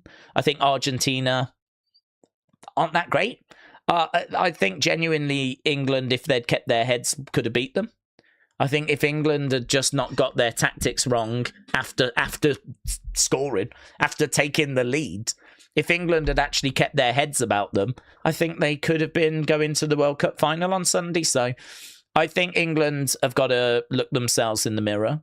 I think Argentina are a good team. They're ranked third in the world and current world champions. Can't say they're not a good team. They are good. But I don't feel or think that they are France or Spain level. I don't think they're that good. They're good, really good, but I don't think they're that good. And I do think Spain are a level above. I think Spain will kill you by 1,000 passes. They'll keep the ball. They'll pass it round. I think they'll finally find an opening. You can get at that defense. That Argentine defense, I don't think is that great. You can get at it if you actually go at it. Not like England, where we just retreat and try and protect a 1-0 lead. Spain won't do that. So I think Spain are favourites. They're right to be favourites. I suppose the question is, Spain don't score loads of goals. So is Spain going to get a goal and then try and get a second? Maybe they don't succeed, and then it only takes a moment of magic from Messi to make it 1-1 and take it extra time. That could absolutely happen. That could absolutely happen. Messi has got the ability to be an equaliser. I think Spain score. I won't be shocked if Argentina score. I think Spain are going to need at least 2 goals. Question is, can they get them? I think they can. I think they can. I think you can never underestimate a moment of magic from Messi. They've got a couple of other players as well that can provide magic. So, listen, all the ingredients are there for a great final. I think I'm leaning Spain. I think they're the better team. And I think they play as a team. But the other side has got Messi. And he can always provide moments of magic. So I'm leaning Spain, but I think it's going to be a really good game. And I won't be shocked if it does go extra time. Stephen said, would it make more sense to just move away from war games to an elimination chamber? The winners get championship matches at the Royal Rumble. Don't know, to be honest, because I feel like Elimination Chamber is a little bit flat in the sense of Elimination Chamber is not seen as an A show, it's seen as a B show. I don't know about you, it's kind of sandwiched between Royal Rumble and WrestleMania, and viewing figures say that is considerably less viewed. You would imagine that the excitement that people have of tuning into the Royal Rumble and heading to WrestleMania would mean that Elimination Chamber would get loads of views. But actually, if you do look at the amount of views that each PLE gets, Elimination Chamber is down on, obviously, the Rumble and WrestleMania. It does okay as a B show, but it is a B show. And so I don't know how much excitement people have for Elimination Chamber. I feel like it's run its course as well.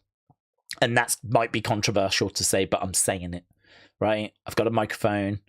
I've got a loving community. I'm saying it. I really think if you replaced Elimination Chamber with something new and exciting and different, I think people would welcome that. And I think if you replaced War Games with something different, something new, something exciting, I think people would welcome that. I would not change Rumble. You'd be an idiot to touch that. People absolutely love it. I would not change Money in the Bank, because even though a ladder match itself may have kind of run its course a little bit, because obviously we see them fairly regular, and we've seen Money in the Bank for 20 odd years, right? The prize is so interesting that I've got a briefcase. I can get a championship match whenever I want. It's hard to get tired of that, because someone running down with a briefcase looking to get their moment is exhilarating. The prize is so good for Money in the Bank. And the ladder match is always fun. You know, that Money in the Bank's fine. Money in the Bank is absolutely fine. I wouldn't touch it. Obviously, I wouldn't touch SummerSlam. I wouldn't touch WrestleMania. I wouldn't touch Royal Rumble. But I wouldn't hate changing Elimination Chamber. So moving Elimination Chamber to Survivor Series, you can do it, and it might improve the show, because, as you said, at least Survivor Series then means something. You know, you're crowning a winner that gets a title opportunity.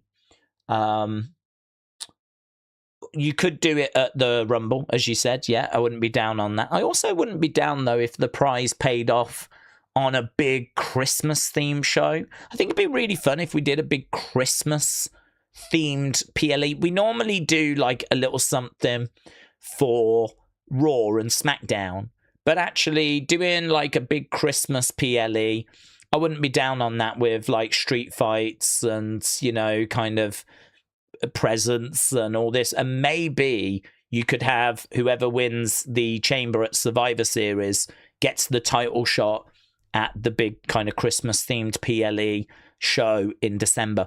I think historically December PLEs have never sold very well, because, you know, people are busy, aren't they, buying presents, seeing family. Your life gets busier. Work probably gets busier for many of you. I worked in retail. Horrific. Keeping up with wrestling in December, horrific, because it is literally get what sleep you can. I mean, I used to like get to work. I would work the day shift, and then I'd stick around late at night to try and help the night shift as well. I wasn't doing 24 hours, but I mean, I was doing 16 hours, 17 hours. I was doing that regular at Christmas, where I would do a day, go into the night, get home, sleep, get up, straight back to work. Because, I mean, I don't think it's really the case anymore. But I can tell you, in the 2000s, especially the 2000s, but into the early 2010s, internet shopping hadn't fully took control. Not like it has now, right? And as a result, mate, mental. I remember one day, the shop I worked at did £130,000 in sales in a day. And we only sell CDs, DVDs that are like £10 each. And the shop did 130,000 in a day. So, you know, that is, on average, a till would probably take £1,000 in an hour. So that's 13 tills going constantly for 10 hours. That, like, you know, serving people, next please, coming over, serving that, next please, doing that like 13 tills, going full pelts across 10 hours, 130,000. I think that was the most I ever was a part of, like, in a day, as of like being in a team that we did in a day. And that was like one day. Other days we were doing 100,000. You know, you do 130,000, next day you do 100,000. And then the day after you do, I don't know, 85 or whatever. But that kind of Christmas periods, I mean, can you imagine having to repair a shop after doing £130,000 in the day? Well, how battered that shop must be. And then you have to get ready for the next day where your target's 100,000. It's just, yeah, man. Trying to watch wrestling in December, if you work in retail or whatever, just a flipping nightmare. So I think trying to get a big PLE that people buy tickets to and really get excited for in that period is difficult. And this is arguably why we don't do it. We've just got a Saturday night's main event, don't we? So, yeah, challenging, but I don't know. I think I'm with you. It's an improvement. I don't know that it's the answer, but I do think it's an improvement. I just think that we need a bit of, in wrestling in general, in WWE, I feel like we need some innovation. We need some excitement. We need to sort of, you know, try something, take a risk, you know, try a new concept, match concept, build a show around it. Like Elimination Chamber, like Money in the Bank, yeah? We need something different, new, that I think people can start having conversation about, like, how do you think it's going to be good? Do you think it'll work? And, like, people want to tune in to see it. And, you know, hopefully, if you've thought it through, it's going to be something people are really impressed with and like, that was good. Oh, I really enjoyed that. I think if you do introduce something new, you know, it needs to have a surprise element to it. Because I think that's part of the success of the Royal Rumble. People tune into the Rumble because they want to know who wins. But to be honest, when like Tozawa's coming down, or Raquel Rodriguez is coming down, or Otis is coming down, or Ivar's coming down, your heart's not racing, is it? You're counting down to see who's next. It's Ivar. The reaction is, okay, it's Ivar. You know, you're not like, oh my God, this is amazing. Ivar's coming to the ring, right? It's that surprise element of not knowing who's coming out. And then, of course, you do get like a legend or a return or, oh my God, Alexa's back. Oh my God, Edge is back, right? So that surprise element, I think, is missing from Elimination Chamber because you know the 6 people that are in it. You just don't know what order they're coming in, but it doesn't really matter. It doesn't massively matter, does it? Who starts the match off and who enters? You've got an advantage if you're in last. But, I mean, we've seen people start the match off and go on to win. We've seen people start off the Rumble and go on to win. So the surprise element in the chamber is not that exciting. Perhaps if you had one chamber blacked out and you didn't know who was in there, you know, and the door opens and you don't know who's coming out. Or maybe you have 2 people start off the chamber and you've got 4 pods blacked out and you don't know who's in there. Perhaps that makes the chamber more interesting. Perhaps you do that at Survivor Series. 2 people start out. You've got 4 pods. Make it more. Chuck another 4 in. 8 pods are in there. 2 people wrestling. 8 pods. And they're blacked out. You can't see what's inside. Perhaps it's blacked out with a curtain because obviously seeing through a blacked out pod is going to be difficult for the crowds. But if actually there's a curtain covering, then, you know, you can drop the curtain. Out the person comes, they join the match, put in a few legends. I think that turns up the intrigue. I think that actually changes Elimination Chamber, makes it a bit more exciting. I think the surprise element's missing. So, and you could get more people involved as well. And, you know, maybe there's some tweaks you can make there that could make, you know, reinvigorate it. But I think there needs to be more innovation with wrestling. There needs to be more new things that we try. We just seem very timid. We seem very safe. We seem very comfortable. We don't seem to want to rock the boat. We seem scared. That's Triple H just seems very like, do you know what I mean? Belt and braces kind of a guy. I don't want my trousers to fall down, so I'm going to wear a belt. but I'm going to wear braces as well, just to make safe, just to be extra safe. It's all very safe. It's all very comfortable. We don't want to rock the boat. We don't want to do anything new. It's just War Games again, innit, for Survivor Series. Again. The winners get championship matches. So yeah, Stephen, shout out to you. I think there's a way forward with that. I think we do need to get a bit more innovative, but I don't hate moving Chamber over. Maybe there's some tweaks we can make to it to make it more exciting, but I do find even the Chamber has maybe started to get a little stale. I think it's just hard, isn't it? 'Cause what else can you do? We've seen so many Chamber matches that they're normally fun, they're normally goods, but don't know. I don't feel like I've seen a Chamber match in a while that's made me go, whoa, my God, that was crazy. That was so good. Because I just think I've seen everything in them now. So perhaps the thing to do is turn up the surprise element. Good, Steven. Chat out to you. Yeah, I like that. Got us thinking about something different. Misfit Wrestling said, how about a 5-way ladder to crown an interim WWE Women's title at SummerSlam? Oh, what if Rhea can't make it? Yeah, I don't hate that ladder match. I mean, we said about with ladder matches, we sort of get them fairly regular. So a ladder match, fine. Don't hate it. They're always fun. It'd be a fun way to crown a new champion. Fine. Yeah, that's fine. Again, is there... I'd take it over a gauntlet. I'd probably take it over a battle royal, although I wouldn't hate a battle royal. I'd take it over a triple threat. Take it over a fatal 4-way. I don't hate a singles match. I mean, singles match is obviously, you know, just a normal wrestling match. If you've got two really good people that can put on a banger, I don't hate a singles match, but yeah, you know, ladder match, yeah, fine. Misfit, shout out to you. Daze, couldn't be asked looking at breaking news, says Connor. Well, I'll just get to it whenever.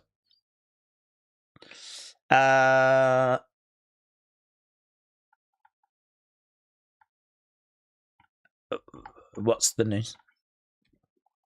Due to Rhea's injury, Adam has announced there'll be an interim crowned in a ladder match. Oh, right. Well, there we go then. Don't hate it. Fine. Yeah, good. Big Mig said the match is confirmed. Rhea is out. Okay. CD Cran said, Daze, will Zilla eventually be on Raw? Will Zilla eventually be on Raw? Probably eventually. Yeah, probably eventually.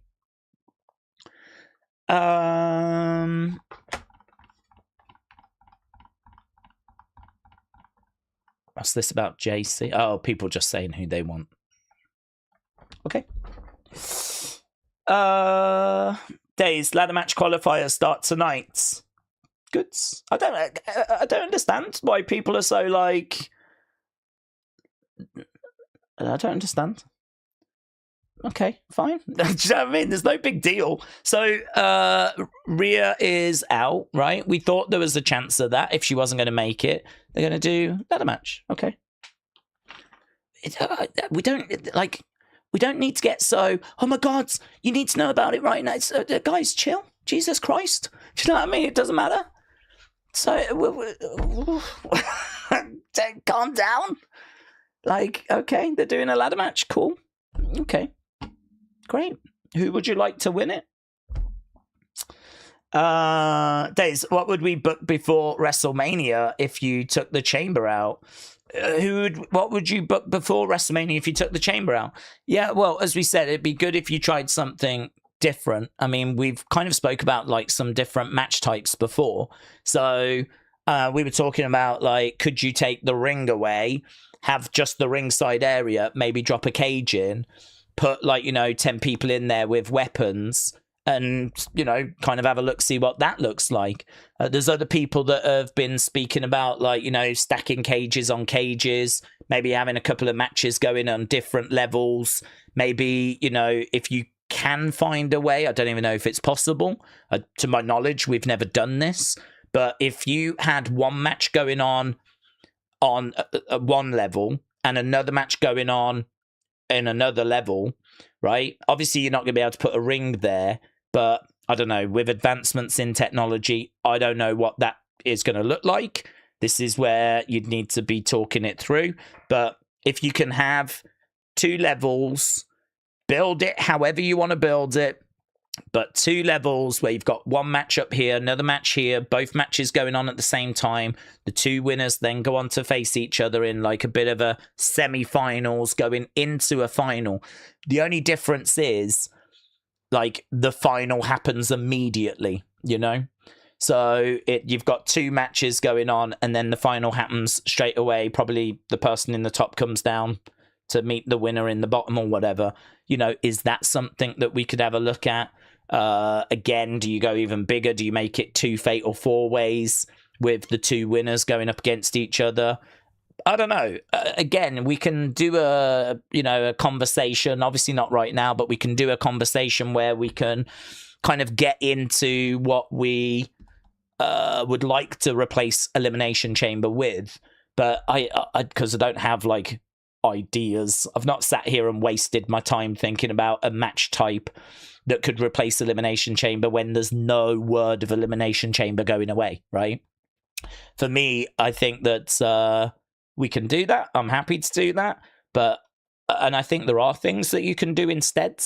I did a video ages ago, actually years ago, where I had a few ideas that I put on the channel. I just did it because I thought it was an interesting video to make. I came up with one match type called the Purge. And I did like, you have to climb up some rope netting to get to a higher level where, you know, the belts are or whatever. You could do things along those lines. I think it's an interesting conversation because I think it sparks a lot of thoughts and a lot of chatter. And I think people can bounce off each other. And I don't think people should be scared about that. It's okay to kind of put an idea forward and not have it totally thought through, because then John can come in and go, I see what you're saying, but how about we tweak this? And then the other person go, I see what you're saying, but how about we just change that element? Before you know it, you've kind of found something that's watertight, that's pretty good. So I think I would be interested in still doing something innovative. I'd be interested in introducing something new. Obviously in NXT, they've got that Iron Survivor match, which is like people battling, and if you get pinned, you go into a timeout zone, right? And then like you get a point for that. Person with the most points after half an hour wins. That's something different that we've not seen before. I'm not saying I would bring that to the main roster, but it is a very fun match, actually. It's very well received. It goes down at Deadline each year. So actually, we've seen some innovation in NXT. The other thing as well is they introduced the Fight Pit match. Do you remember the Fight Pit, which was a cage, but it had a platform around the top? We did that once on the main roster between Seth and Riddle, which was literally just before Bray came back at Extreme Rules. And so, you know, there is actually innovation at the developmental level that we don't see on like the main roster. I mean, again, War Games was done in NXT, brought back for NXT before it moved to Survivor Series. The Fight Pit has been done a few times before it's gone and been used once on the main roster. The Iron Survivor Challenge gets done at Deadline. We've yet to see it done on the main roster. I saw a gauntlet match where we had 2 teams. So you had 2 people in the ring. When one was beaten, the next person comes in, but from that same team. So it's 2 teams. Once that person loses, the next member of their team comes in.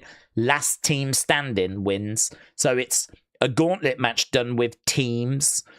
You know, there's ideas and things that we see at the developmental level that we don't see at the main roster. I don't know why. Maybe they look at some of these and go, yeah, no, we don't need that. I don't think that's going to work for us. But then I suppose I would counter by saying, well, where's your innovation? What are you trying? What are you doing that's kind of new and exciting, rather than just every year we're going to do Elimination Chamber, we're going to do Money in the Bank, we're going to do War Games. You know, we're just going to do the same things again and again and again.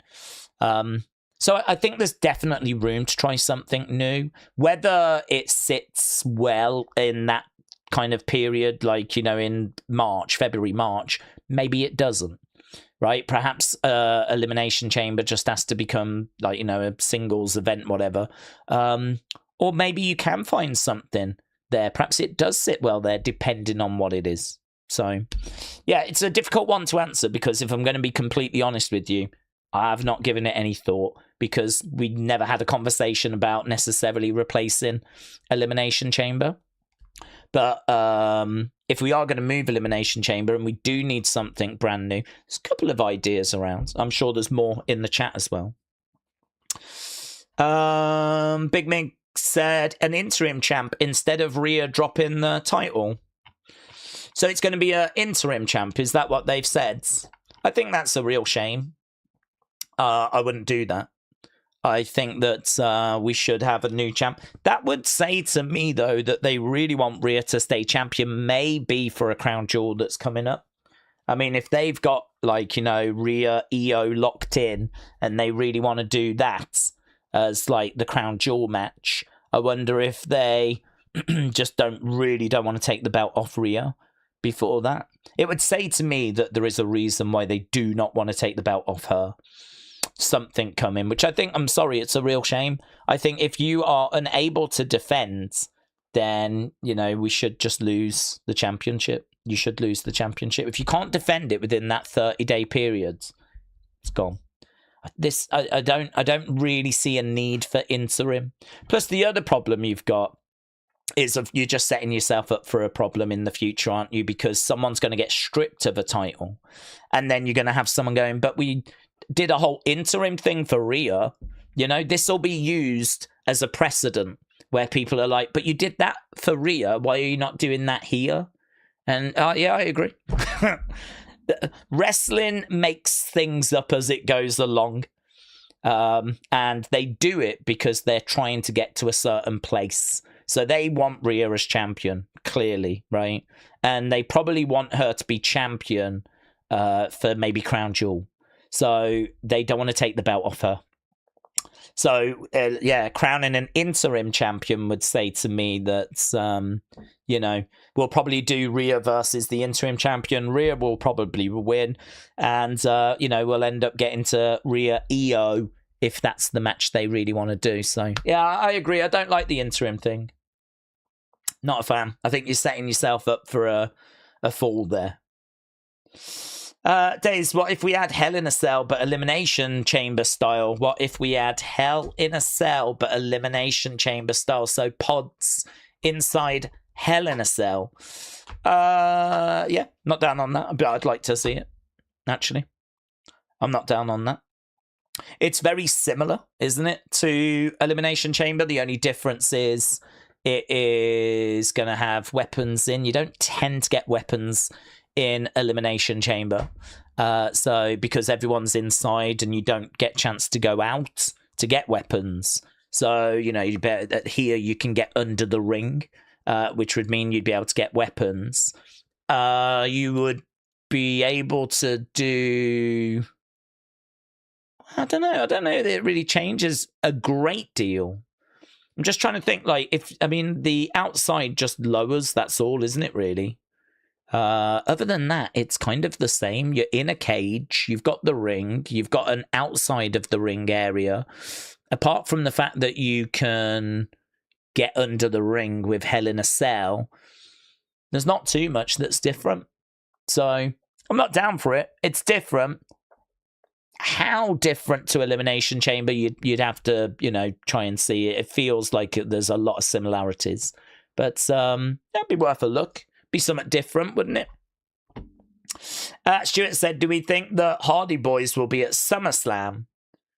I'm not sure of their contract status, so I can't sit here and say yes. I think that WWE, there was rumours that they would like to work with them. So, yeah, I think there is a chance that we can see them in WWE one day. Whether that's SummerSlam, I've heard no word about that. So, but I've heard that WWE wanted to, do something with them. This was last year, though. We did do a couple of things in NXT, but I'd heard rumor that they wanted to do some main roster. Because there's got to be money there, hasn't there? It's got to be. I mean, the Hardys are legends. So, I mean, there's got to be a last match or a last run or something you can do on the main roster. And the Hardys would welcome it. But for whatever reason, nothing came of it, so I don't know. But then saying that, this year, the relationship with TNA seems to have got a little bit weaker. We're not really doing as much with them as what we've done before. Connor said, have you heard the news that FIFA are about having 64 teams? What do we think? I think it's good. I'm all for 64 teams. I think what we're doing this World Cup is the worst we could do. Because 64 teams, I know people will be like, oh my God, more teams. No, that's going to make the tournament bigger and all this stuff. It is, but it's also not actually going to make the tournament bigger. Because if you have 64 teams, the top 2 teams go through to the next round, a round of 32, which is exactly the same as what we do now. The problem is what we do now is this third place rubbish. This third place stuff is just a load of nonsense to me. Third place teams shouldn't be going through. In the groups, it should be the top 2 get eliminated, 2 go through. And why that works is because there's more peril. If you lose a game, it matters. We were seeing teams going through that had won 1 game and they'd lost their other 2. I mean, do they deserve to be going through to the knockout rounds? Or, I don't know, I feel like if you go to 64 teams, then you get rid of this third place nonsense. It completely goes. It's just top 2 teams go through. 2 teams go out, 2 teams go through. And then you've still got the exact same number of knockout rounds as we've had this year. So, yes, there would be more matches at the group stage level. Perhaps that means we do more games each day. It might not mean that the tournament has to get longer. It might just be that we actually do more games each day, which fine. Every day we do 4 games. I think there were some days this year we were just doing 3. So maybe we can do 4 each day. We might not be, I hope the tournament doesn't get longer. It doesn't need to be longer. But I'm all right with getting rid of the third place nonsense. And we don't add any extra rounds. So that's all good. And to be honest with you, I still think there's some great teams that were not at this World Cup. There was no Italy, right? Which is hilarious. But they are a very passionate football nation. So Italy could be here. Denmark could be here. They're also a very passionate football nation. So you could have Denmark. We had Costa Rica. They were not at the World Cup. There was a few teams actually that if you look globally, they've got decent size fan bases. There's some decent sized teams that just missed the cut. So I think there's I don't know what the number is, 200 is it, different teams. So 64 make it to the World Cup. That might reduce qualifiers. Perhaps we don't have as many World Cup qualifiers. Not sure, but I wouldn't be down on that. Qualifiers are a bit rubbish. England tend to play against really low level teams like Gibraltar and San Marino and people like this. Kosovo. Those games aren't very exciting. England tends to win 3-0, 2-0, 3-0, just whatever. So, less qualifying would be good because there's more teams. More teams, I think, is good because it means more countries can feel a part of the World Cup. And not only that, but as I said, it doesn't actually change anything. We get rid of the third place nonsense. That's good. And there's no extra rounds. And if they can make it work so the tournament's no bigger, I don't think the quality of the World Cup's going to diminish if you bring in some 16 extra teams, because those teams, as I said, could be Italy, could be Denmark, could be Costa Rica. I'm sure there's some South American teams as well that didn't quite make the cut. I'd have to have a look and see who didn't make it. But there's a couple of teams, few teams that come to mind that make me think, yeah, they'd, it'd be good to have a few of those in. And I think we've seen, haven't we? I mean, the world's fallen in love with Cape Verde. They've been brilliant. People love Cape Verde. If we didn't go to a bigger World Cup, you never would have had those moments. So I think a lot of the teams that have made it have kind of, some of them have really done themselves proud. Some of them have actually shown that, you put us on this stage and we can deliver, we can provide some moments. Cape Verde, I mean, the world fell in love with them. The world fell in love with them. They didn't win the World Cup, but in a way, they did win the World Cup. They won a lot of fans. Certainly that goalkeeper. His Instagram followers went crazy, didn't they? So, yeah, we didn't really see loads of batterings like we thought. There was a 7-1 in there, wasn't there? I think, was it Germany against Curacao or whatever? But there's definitely some teams that I think we could still add that wouldn't really diminish the quality drastically. So yeah, I'm not massively against it. I think what we're doing now is the worst of both worlds. I think you either leave it as it was to 32, or you go 64. I think where we are this time is the worst of both worlds. Right, Kevin Nudge said, this is just speculation. Let's wait and see what the real reason is. I don't know what that is in relation to, but is that about Rhea, maybe? So, yeah. Or is that about the World Cup? I don't know. I'm not, if Rhea can't make it, that's fine. I think, we should crown a new champ. I don't think they should be interim. And going to 64 teams, as I said, don't mind. TJF, hello, said Daze, how about if the chamber is bigger? The pods are outside the ring. They have entrances, like Cody raises up his pods with not qualifying matches. You don't know who they are till they come up. Give Chelsea the interim championship. So make it bigger. Have the pods rise up. You don't know who's in. I like that idea. I like the rising up pods, actually. I like that as well. That's really good. Because that way, if you're in the crowds, you've just basically got this cage and you don't have any pods in there to start with, and there's just two people battling. The pods can come up, the person come out, maybe it goes back down again. Don't know. But they do like having people jump off pods, don't they, though? That's the only thing. They do like that. I wonder if you could add a ledge or something to the chamber that just runs around, so you can climb up and stand on the ledge and like jump off. That way you don't need. But then they also like chucking people through the pods, don't they? Wonder if you just keep one up or something, Perhaps like one comes up, the person gets out and it stays. When it's time for the next person, that one goes down and then that one comes up and it stays. And you just do that. So, do you know what I mean? At the moment, we have 4 pods that are permanently there. I wonder if like you could get away with just having one so that you can still chuck people into it. Because they do like that. And they do like jumping off the top of it as well.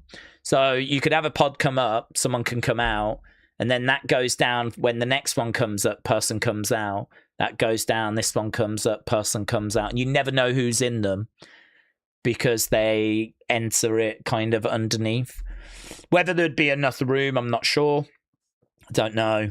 I think at the moment there's not enough room to have a pod under to raise up. But yeah, I'm buying what you're selling there. I feel like there could be something to that. I really like the surprise element. I do really like the surprise. I think that is missing from Elimination Chamber. If you look at the Rumble and compare to the Chamber, I think that's what's missing. So, yeah. I mean, to be honest, I don't really go for these conversations. I don't mind having them when we're having them. I think there's some good suggestions thrown in, but there's just no word that Elimination Chamber's going away. So you do kind of reach the end of it and go, but none of that's happening anyway, So that's the down with it. That's why we don't really get into it too much. But no, I like that too, Jeff. Yeah, I'm buying what you're selling. LA Joey, shout out to you, said great news days. Joey and I have been stuck in catering. We got asked to join Pearce Del Mal. Things are looking up, said LA Joey. LA Joey, shout out to you, my friends. Well, I would join that group. I think they're going places. I think AAA is a very, very fun promotion, and I think that group, if they believe in them and are going to invest in them, then, you know, they could be getting somewhere. So if you get an invitation to join, if I was you, my friends, I would take it. So LA Joey, shout out to you, my friend. LA Joey's pet sitter for the full name. Appreciate the support, buds. Have fun with your new faction. Right, we are about to get over to SmackDown because it is time to go over to that show. To make it more exciting, said James, the pods in the chamber explode when that person gets eliminated. Well, that would be exciting. Certainly if it was a large explosion. That would be, yeah. And also, if you didn't know when it was going to happen. So the person gets eliminated and their pod's going to explode, but you just don't know when. Right, here we go. We're about to get underway. Let's go. Okay, we don't know much about what they've got for us tonight. There wasn't much on the preview. So let's see, shall we? Here we go, said Edwards. Johnny said 64 teams is only 30% of the countries under the FIFA banner. It's still a smallish percentage. Means the difficulty to qualify has still got to be earned, which I'm for, said Johnny. Yeah, I agree. I agree. I mean, I wouldn't be going above that. I'm fine with it sticking at 32, but I think where we are now with this third place nonsense is, you know, the worst of everything. We're seeing Sammy right now. I mean, I know there's some decent-sized teams that have not made it. Obviously, Italy and Denmark are two that really come to mind. Just looking at the rankings whilst they're doing this, you've got Nigeria, who are ranked 26th in the world. They are not at the World Cup. Ukraine are 33rd. Poland are 36. Wales are 38. Serbia 40. Hungary 39. Cameroon at 43. You know, this was, what, a 48 team World Cup, and there's several teams there in the top 40 or top 50 that didn't make it. Chile, Romania, Peru, Costa Rica, they're all in the top 50. Venezuela, Greece won the Euros in 2004. Republic of Ireland, of course. Republic of Ireland. Wales, Northern Ireland, Jamaica, Iceland, who famously knocked England out in 2016. They're not there as well. So I think there's Bulgaria. They're always a proud nation that I've seen at World Cups in previous years. So, you know, we're not necessarily talking about Gibraltar and Liechtenstein and San Marino and Vatican, you know. We're talking Bulgaria, Northern Ireland, Wales, Nigeria, Cameroon, Jamaica, Costa Rica, Poland, Italy, Denmark. Yeah, I think there's still scope to go a little bigger. I think it's great for all those countries as well. I've loved seeing all the celebrations around the world as, like, you know, different teams have won or whatever. It's been great. Right. Video package about to come to an end. And it is Gunther who's making his way down to the ring. The Ring General. Don't forget, SmackDown, only 2 hours these days. Okay, the career killer, Gunther, making his way down to the ring. Dun dun dun dun dun dun dun dun. The Ring General, Gunther. In a suit. He's not wearing a tie.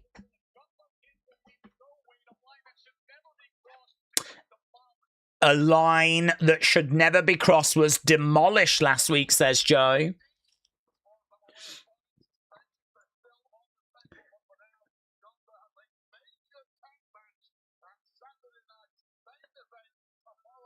Bum, bum, bum, bum, bum. Okay, Saturday night's main event, Madison Square Garden. Goes down tomorrow. We'll be here for it. The stream is already set up. Gunther in the ring, competing, teaming with Sammy. Let's see what he has got to say right now. Boos from the crowds. Boos for Gunther.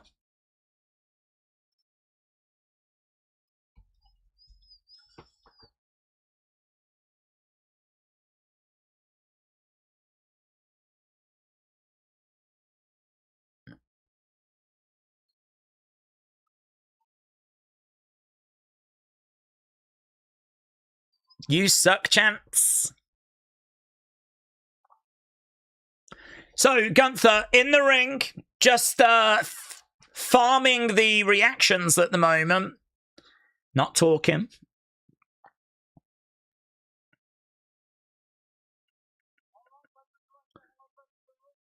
Let's address the elephant in the room, shall we?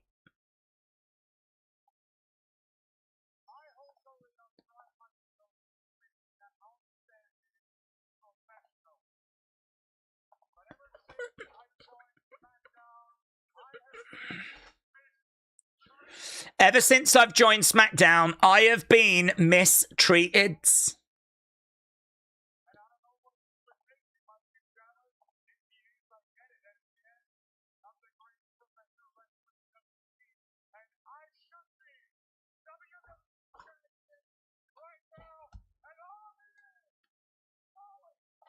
I should be WWE champion right now, and all of you know it.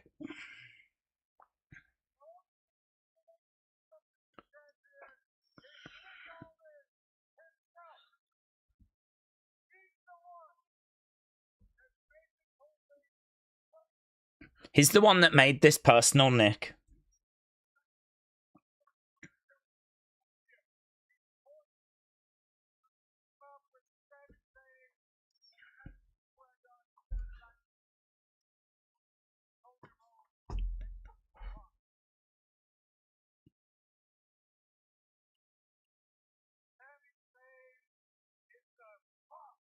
Sami Zayn is a bum.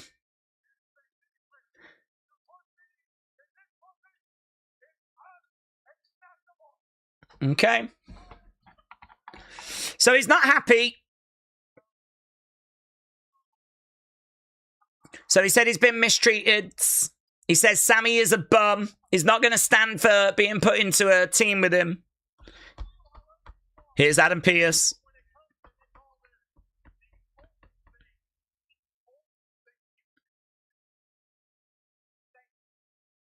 When it comes to Nick Aldis, the only thing you should be saying is thank you.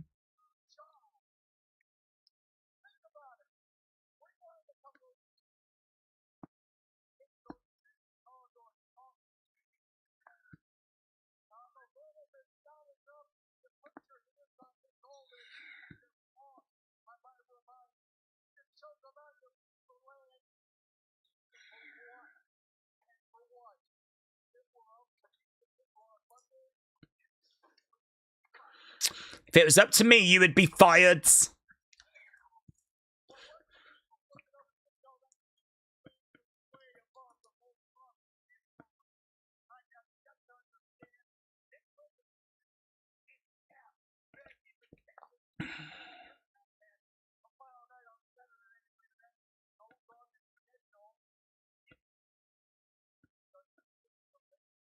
Oh, there's a stipulation.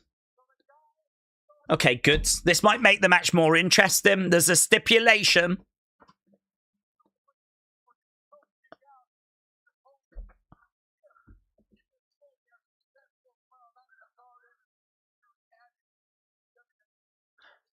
Oh, brilliant. That's brilliant. That is exactly what that match needed.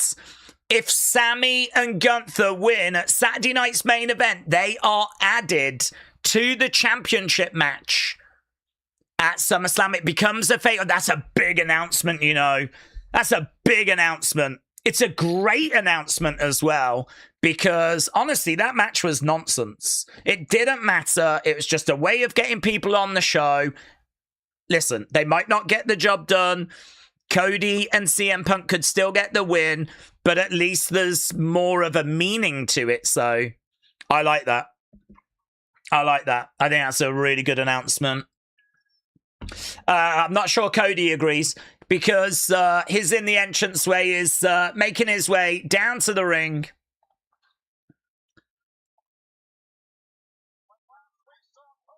Cody comes running down, launches at Gunther, takedown, starts unloading. Shot coming in there by Cody. Another big shot. Gunther goes to the outside. Cody all kinds of fired up right now. Enough!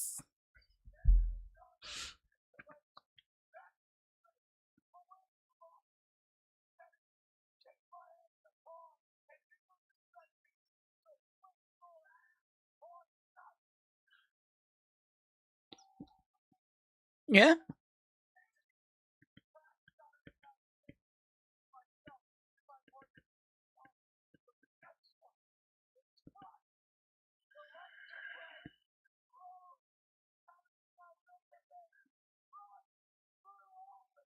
So Cody said, where's the logic in you getting that? I think it's a fair point. My stance on it is it makes the match tomorrow more interesting. That's what I care about. Cody wants Gunther tonight.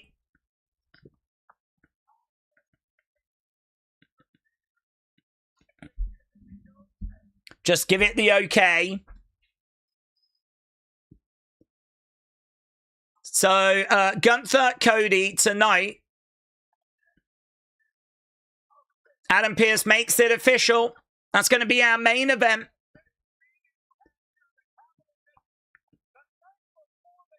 Gunther, Cody. It's a pretty big match.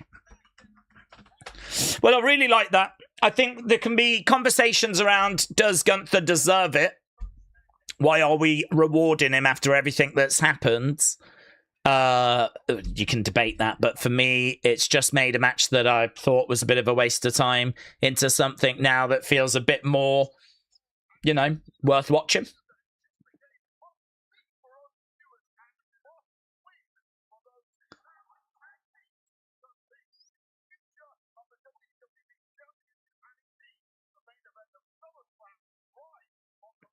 Okay.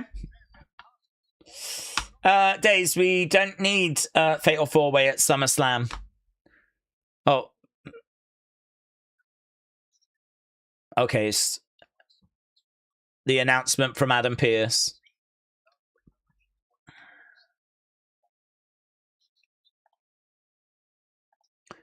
So she's close to returning.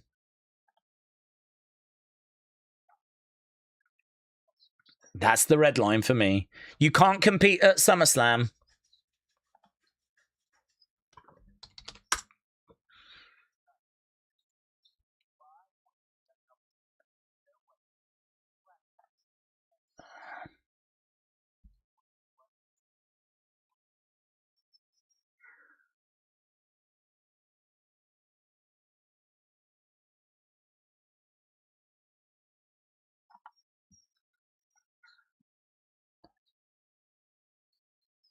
Okay, so qualifying for that tonight.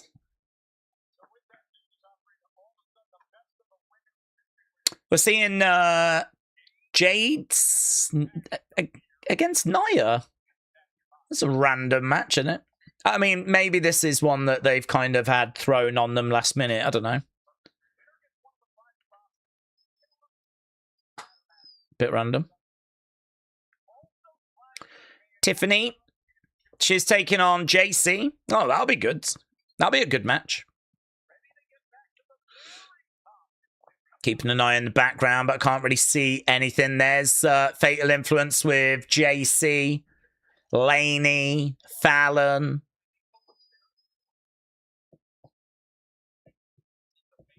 Okay, Balor coming out. So looks like we're going to be doing Balor. Balor Tala, I believe. Okay, should we get thoughts in? It wasn't a long segment, but what do you think about it? Netforce, hello. So what if the stipulation causes Sammy to screw the match? Why would he do that? Why would he screw the match? Surely he would want to get into... Surely this means that him and Gunther don't, you know, see eye to eye. They don't like each other, but surely they're going to work better together to try and both get added to that title match at SummerSlam. I mean, I don't even know if they're going to win. I mean, I don't even know that we do end up with the Fatal 4-Way. The only thing I know is that tomorrow didn't feel that special. The tag match just felt nonsense. I mean, it just felt like we were getting people on the show. And, I mean, honestly, we could still end up with getting the CM Punk Cody match kind of as a singles match. But at least it makes tomorrow a bit more unmissable. I do agree with Wade Barrett on that. But I don't know, why would Sammy want to throw that? Because he'd be throwing away an opportunity for himself. Word Live Cinefan said, Daze, with SummerSlam on the horizon, Liv has still got to defend her title during this time. Rhea is actually injured and not standing around. Why have her vacate the title? Well, for me, the red line was you defend at SummerSlam. Because I think we knew that belt was going to have to be defended at SummerSlam. And so you defend at SummerSlam. If you can't make it to SummerSlam, take the belt off them. I mean... You know, there has to be a line that you draw somewhere. That you have to go, yeah, at this point, it's not acceptable for you to be champ and not be defending. So for me, we're building to SummerSlam. I'm okay with Rhea not defending it at like Saturday night's main event or whatever. But the big show we're building to is SummerSlam. If she can't make it, take the belt off her. And I would say the exact same thing for any of the champions. If you're a champion and you can't defend your belt at SummerSlam, I think you should have to vacate it because that belt should be defended. Like, you can't just sit at home with the belt. I mean, WWE's workaround is interim, but I don't know. I think you're getting into murky waters with interim. Because the thing with interim is, when do you do an interim? What's the rule for that? It's all very loose. It just feels, it feels like what it is, and that is they don't want to take the belt off Rhea, but they know they need to have a match at SummerSlam, so we're doing an interim thing. But, like, there's a lot of people that get frustrated about champions not defending, and I feel like we have a lot of conversations around it. Why is Liv not defended? Why is Judgment Day not defended? You know, they've had the belt 60-odd days, they've not defended the belt, blah, blah, blah, blah, blah. I agree. I'm in agreement with you all. So for me, let's bring the rule in. You defend every 30 days, and if you can't do it, you have to vacate the belt. And I think with SummerSlam coming up, you know, that's for me is where the line is. So, yeah, they've gone down the road of going a different direction. They know that she's not going to make it, but we're doing this interim thing. And do you know what? I'm already prepared for people to jump in and moan, saying, oh, well, we didn't strip Rhea of the title. Someone is going to have to vacate the belt at some point in the future, and you will get people going, oh, but we didn't take the belt off Rhea, did we? You know, we had an interim champion while she recovered. And it's like, it's just so messy, isn't it? I think what everyone wants is a nice, clean, clear rule. We just want to know the rules, don't we? That's it. That's all. We just want to know the rules. We just want to know, like, when do you have an interim champion? What's the rule for that? When does someone get stripped of a championship? What's the rule for that? Just have the rules and follow the rules. Instead, it's all really loose. And it's like, we'll do what we want when we want. You've got some people that can get away with not defending and they don't get stripped. And then you've got some people that, you know, have got going to keep the belt like Rhea, and there's now an interim champion. We've seen in the past people do get stripped of the championship belt. Like, I don't know what the flipping rules are. Probably because there is no rule. And I think that lack of clarity is very frustrating for a lot of people. Mid-card champion should be forced to give up their title if they qualify for a world title match, said Robbie. They should build challengers for Tiffany. Not have her in this stupid match. Hello, Bruce. Hope you're doing well. Sutdot said, what is an interim champ? Once Rhea's back, the interim will be no more champ. No, they'd still be champ, but we do it in UFC. So an interim champ is the champ whilst the real champ is away. So they're basically champ, but the interim champion is someone that's kind of going to be defending the belt whilst the real champ's away. As soon as the real champ comes back, we should do a match between the interim champ and the real champ. So, you know, we'll have someone compete for the interim championship at SummerSlam. They'll continue to defend the belt. As soon as Rhea comes back, she's still got her belt. And we do the two champs against each other to figure out who the real champ is. So, a little bit confusing, but it's pretty straightforward. Basically, whoever is going to get the belt at SummerSlam, they're the champ. As soon as Rhea comes back, she'll have a match, and we'll figure out who is the champ going forwards.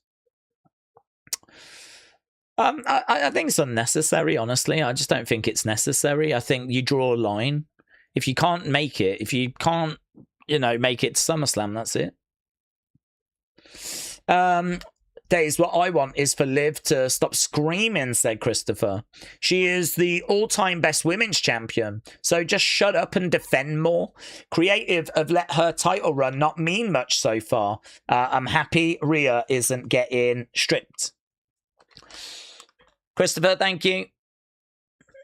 Okay, here we go then. We got Tala and we've got Finn underway right now.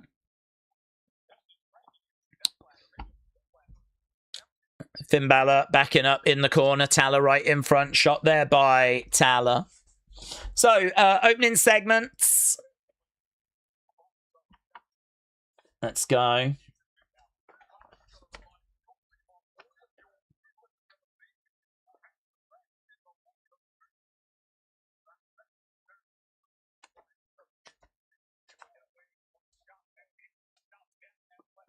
Nine. 29, 8, 54. You lot said good night, you so you wasn't blown away by it. Let's see if you're impressed with Finn versus Tala, shall we?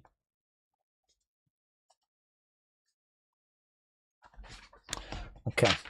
Over in the corner goes Balor.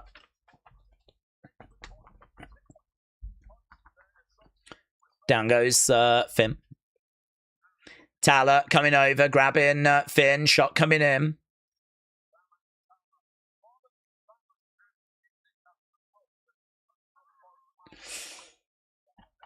Robbie said they are lazy and they've not built any challengers. It's dumb. It's nonsensical. Tiffany being in a qualifier is dumb. She's the US champion, for God's sake. Days, if bodybuilders can't use steroids because it's considered cheating, why are they allowed to use makeup beauty? Why are they allowed to use makeup in beauty pageants?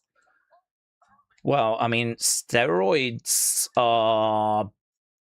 Isn't there, like, really bad health connections with steroids? Pretty sure there's, like...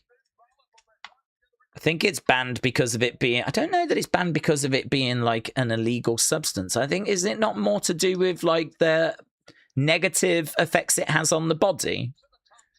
I think it's more that. Whereas, like, makeup, you don't have any of those problems, do you? I mean, you can wear makeup, you're absolutely fine. But, like, steroids, you're, like, injecting stuff into your bloodstream, into your body that has an effect. So, I mean, there's a huge difference between those two. Amin said, do we think Morocco or Algeria will win the World Cup in 2030? No. I certainly don't think Algeria. Morocco feel like they're a bit further along, but I think they're a considerable step behind. I think they did well to get as far as what they did, and I think they are showing a bit of consistency. I think they're probably the best hope for an African team to actually win the World Cup, and I think they will eventually. I think they will get there, but I think 2030 is too soon. Daze, do we think if a mid-card champ wants to fight for a world title, they must give up their title for an opportunity, or that they can keep it, said Raptures? Yeah, I think it's a really interesting one, actually. I think it's a really interesting one. When it was mentioned I was thinking about how I felt about it, and I couldn't quite find a conclusion, because I think that if you're a mid-card champion, you want to go for a world title because it is a bigger belt, isn't it, to hold? So I can understand a mid-card champ wanting to climb that ladder, and, you know, a mid-card title is clearly below a world title. So I can understand a mid-card champ wanting for that. Should they have to vacate? Well, it's interesting, isn't it? Because if you are going to be at SummerSlam and you are going to be trying to win a world title, the question is, why are you not defending the mid-card title? Because that's a belt that should be defended, shouldn't it? I think it's really difficult, because I think at SummerSlam, yes, that mid-card belt should be defended. But what if you defend it on the Friday? Because not every belt gets defended at SummerSlam or WrestleMania. So what if you defended your mid-card belt on the Friday successfully, and then you compete for the world title on a Sunday? I mean, you are keeping up your obligation. You know, you're defending the belt against a challenger, and you're also trying to, you know, improve your standing and win the world title as well. So in that regard, should you forfeit the belt? I don't know. I don't know, because you're not inconveniencing anyone. What if you defended your mid-card belt on the Saturday and then fought for the world title on the Sunday? Again, you're not inconveniencing anyone. I think the reason, for me, you would have to forfeit if you are trying to win a world title and not willing to defend your mid-card title. You should do both. So I think in those regards, yes, you should forfeit, because you're not meeting your obligation. But part of me thinks if you can do both, then should you have to forfeit? I'm not as convinced then. I just think we need a clean rule. It's simple. We just need a clean rule. For me, like, you should defend every 30 odd days, and it's as simple as that. Big slam there by Tala. And kick out there by Finn. Daze, will there be any surprise returns on Saturday night's main events? I'm not expecting anything, although I am interested to see what happens with Danhausen and the monster that he's been working on. That seems to be a tease for Summit, doesn't it? Balor is in the corner. Tala charging over. Quick kicks coming in. Right now, Finn. So we've been at commercial break. We're back from commercial break. Against the ropes. Finn. Bang. Down goes Tala. One. Kick out. This match carrying on. There's no rules. They beat up security. They assault people in hallways, says Sold Out Productions. I think it's largely accepted, though, that security sort of work for WWE. So if you beat up security, you can sort of get away with a fine. And if it's police, they obviously don't work for WWE. That's the police. And so that's different. This is why when Oba came down and was chucking police around, I was like, this is really dumb. Like, there's kind of an unwritten rule in wrestling that, like, internal security you can sort of get away with chucking around. Because I'm thinking it's part of the job, you know. You know by now if you're signing up for that, it's probably going to get physical, right?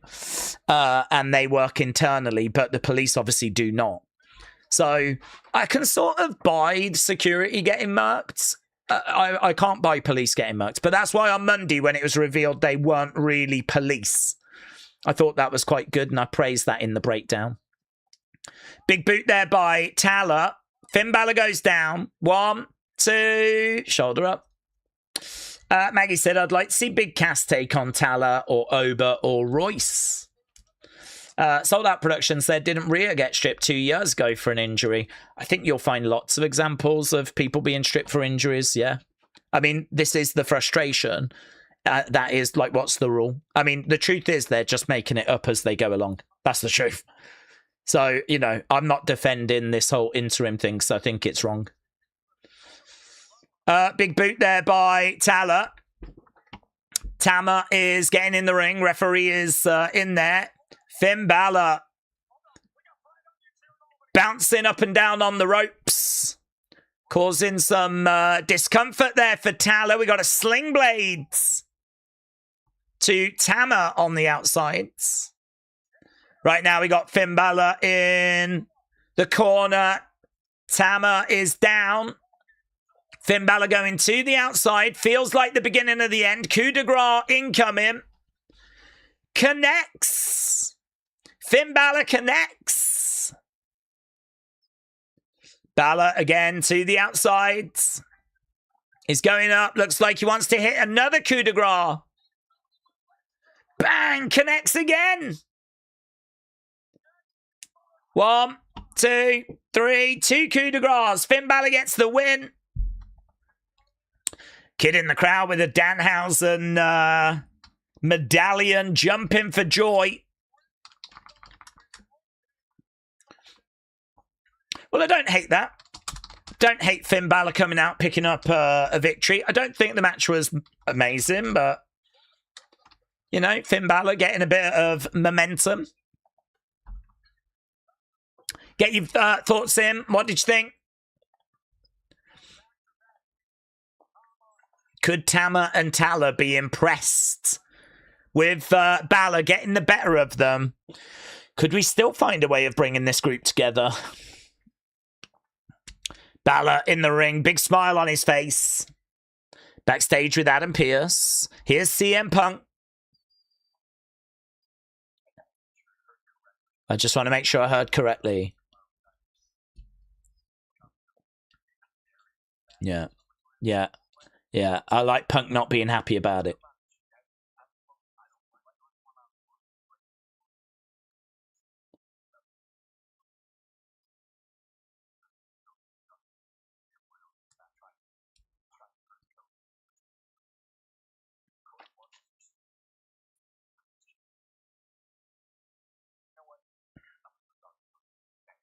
Yeah, I don't hate this. I think it's right that CM Punk would have some issues with it.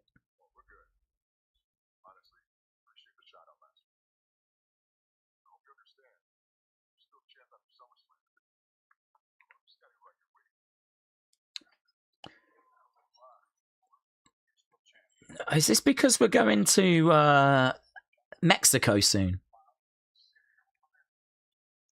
CM Punk, Damian Priest, I could see post SummerSlam.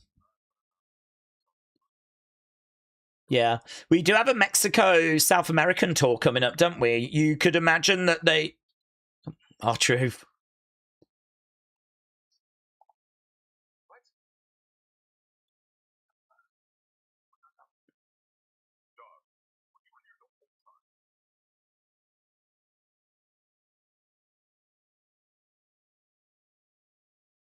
What happened there? Doug, was you here the whole time? Our truth just sort of looks away and we cut away. That was a bit weird. Don't hate that. Don't hate CM Punk having a problem with that match. He should have a problem with it. And I think Damian, little interaction there, makes me think of that South American tour that's coming up. Could it be that Punk ends up leaving SummerSlam as champ? I would imagine yes. And is it that we're setting a little something up with Damian there? Yeah, I could see that. Okay. Okay, we're just hearing from Jade, Nia. Got some video package that have been put together. Nia's lost weight, hasn't she? I saw people talking about this online.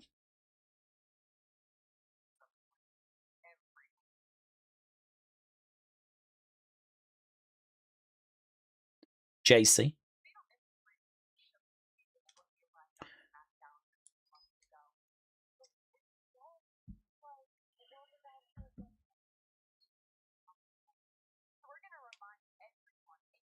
Surely she qualifies. Surely JC Jane qualifies.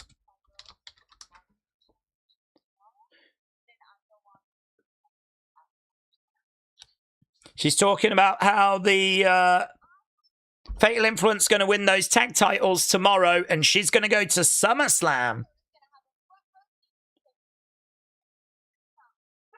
Tiffstry. You're going to have a front row seat to Tiffstry. Here comes Tiffy then. Daze, how are we doing tonight? Hello, Matt. I'm doing good, thank you. Doing good. Show is already 30. God, I do enjoy this so much more being 2 hours, you know. Do you know what I mean? I'm sat here. We're a quarter of a way through this show already. And we've got some qualifying matches, which are going to mean something. We've got Cody and Gunther tonight, which doesn't mean a great deal, but again, a backstage segment really helped there. Where, you know, CM Punk was like, neither of these guys are going to want to win. They're just going to want to hurt each other ahead of tomorrow. Cody wants to get revenge after being taken out of that match, which CM Punk replaced him for. And, of course, Gunther is going to be more than happy to beat up Cody ahead of tomorrow so that he can have an advantage. It's going to make it easier for him to win that tag match and then get the opportunity at SummerSlam. CM Punk not happy with it. Understandable. It's hard for me to kind of have too much sympathy, though, because he did kind of get an opportunity out of the blue, you know? He kind of won that championship by coming back in Chicago and, you know, getting that belt. So I don't have too much sympathy. But in a way, he is still being screwed, to be honest. If it does become a fatal 4-way. But yeah. Okay. They should have Blake win the ladder match, said Sold Out Productions. Steven said, the only benefit I see with an interim nonsense is if they give JC a shot with the belt to see how she goes. She could be great and it could work. If it doesn't, then they've given themselves an out. Well, the only thing I would say is, I don't think you need... I mean, look, if Rhea can't make it, just make the match at SummerSlam for the belt. JC can win. She can be champion. If it doesn't work, they've always got an out because Rhea's going to be coming back. I don't think Rhea's return is going to be that far away. So, you know, they've always got the out, and the out is that Rhea comes back and wins. And to be honest with you, there's every chance that Rhea comes back and wins anyway. There's every chance that whoever's interim champ is not going to be holding that belt for that long anyway. Because I really think that they want Rhea to stay champion. Otherwise, why even do this interim nonsense? So, I don't know. I mean, I would just make it for the belt. I really don't think this interim stuff is needed. Maybe there is an occasion where it's needed. Perhaps, like, I can't say that you never need it. But I really don't feel like you need it now. Rhea can't defend at SummerSlam. Okay, that's unfortunate. That's a shame. The bad things happen, you know. That was the deadline. That was the red line. That was like, you had to make that. You either do or you don't. She can't. Okay, that's it. You lose the belt. It sucks, but guess what? It's a setback. They happen all the time. So, you know, she can then start working towards trying to get a belt back. And listen, because of the way that she will have lost it, I'm sure WWE would be willing to give her a championship match upon her return, and she's going to get one anyway. So I don't know. I'm it's not a big problem. Honestly, I think like we're having a big conversation about it because people are obviously got thoughts on it, so it keeps getting brought up in conversation. It doesn't bother me that much. I'm not like, this is a disgrace or anything like that. Like, it's fine. But for me personally, I'd probably just not bother with it being interim. But Stephen, hearing what you're saying, I'm picking up what you're putting down. I would not hate JC winning it as well, Stephen. I'm with you on that. I wouldn't hate her having a run with it. Daze, do we think mid-card champ should hold the title for some time before challenging for a world title? Also, it could be a winner-take-all match with both champs. Should they carry it for some time without going for it? I don't know. I think that you are limiting yourself there. The more rules that you bring in, the more you are confining yourself, you know? So I think I wouldn't bring that rule in. I think you should just try and have as much freedom as possible. I think that pro wrestling has probably got a bit too much freedom right now, where we can literally just do what we want a lot of the time. We'll just, you know, unfortunately, people ask, like, why are we doing this? How does this make sense? And sometimes it's just because this is where we are and they feel like this best fits the current situation. Can we find examples of us doing things different in the past? Yes. Because, you know, there was other options for them in the past. So, you know, there's, unfortunately, I think it's a bit too loose. So I wouldn't bring a rule in saying you have to be champ for a certain amount of time, because if you do that, then you're handcuffing yourself. There'll come a time where you want to have a mid-card champ go for a top title, and they might have only been champ for a month. And you've got a rule that says you've got to have been champ for 3 before. Do you know what I mean? Like, I wouldn't. There's no benefit to doing that. There's no benefit to kind of handcuffing yourself. Just got a clip for Unreal. Meeks Murky said, "This is what I'm thinking. Gunther or Sammy is going to cost them at Saturday night's main event, and then it'll be Sammy Gunther at SummerSlam." Okay, yeah, I could see that. I can see that. I'm with you on that. I'm not down on Sammy Gunther. There is obviously some people thinking Nick Aldis is going to be the person that's going to face Gunther. I've still got questions around that. It's definitely leaning that way. It's definitely hinting to that. But it doesn't mean that that's where we're heading. I certainly don't think it's guaranteed, locked. That's the match. Okay, Fatal Influence making their way down to the ring. Hello to everyone in the chat. I just saw someone saying it's always good to see you. Yeah, Dean, shout out to you, buds. David said Taylor's been pinned and beaten for the first time. Was that his first pin, was it? I didn't realise that, if that was his first pin. Okay, we've got JC making her way down. So match number 2 about to start. That means we need to end our poll. JC against Tiffany. Yeah, there's Laney. There's Fallon. They're going to be going for those tag titles tomorrow. Hello, Austin. Hope you're doing well, buds. There's JC. I'm looking good, baby, says JC.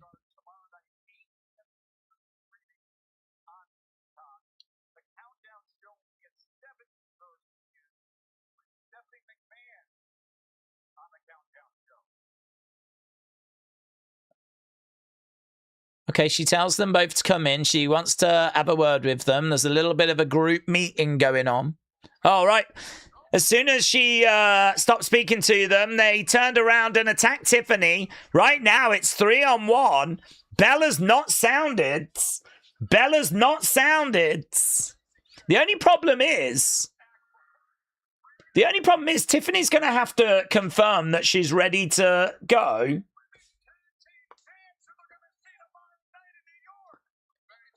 Yeah, I mean, this is another aspect, right, of wrestling being loose. You can attack someone before the bell, but the referee is always going to have to ask both competitors, are you good to go?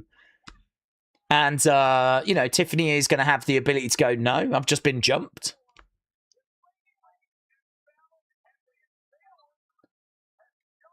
So we've had the tag champs come down. They're dealing with Fatal Influence. Tiffany's got every right to turn around now and go, no. You'll have to rebook the match for next week because I just got attacked. I just got jumped there. But she's back to full strength because of that distraction. The bell has sounded and we are underway. But we have seen examples of that in the past where people get jumped. Referee asks them, are you good to go? And for some reason, they're hurting and go, yes. It's that sort of, I'm a proud baby face. I'm not going to let the crowd down type thing, you know. Tiffany in the corner then. Paige and Bree chasing away Fallon and Laney. And this match is up and running, as this is one of those qualifiers for the ladder match. Tiffany going against the ropes. Collides into JC. James said, are we expecting new women's tag champs tomorrow? I think so, James. Yeah, I think so.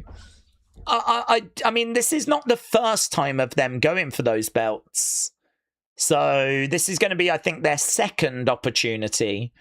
There is always a chance that they screw them over again, but yeah, I think there is a good chance that we do get new tag champs. I don't know that they'd be favourites, but I think they've definitely got a chance. Okay. Over the top roll up there by Tiffany. Big boot coming in there by JC. So we're staying with the action right now. Shot coming in there by JC. JC comes crashing down onto Tiffany. Tiffany said she's going to win this whole thing. Dances away. Crowd generates some boos from the crowds.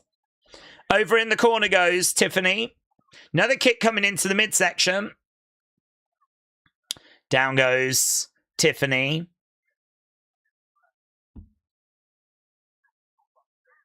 Boot right in the face. JC doing some good work. I mean, the thing about JC is she was quite active on the indie scene as Avery Taylor before she came into WWE. So, you know, she really is someone that is not lost in a ring. You know, she's got lots of experience, even more than what we saw in NXT. You know, she's very good at interacting with the crowd, keeping them involved, working at a decent pace. No, this is great. Look, Tiffy time. Yeah. Constantly engaging with the fans. Charging over, screaming out as well. Tiffy goes down. Kick to the back there by JC. And a kick to the front as well. 1, 2. Screaming out at the ref. I run this, she says. You're going to respect me to the crowd. The crowd start booing.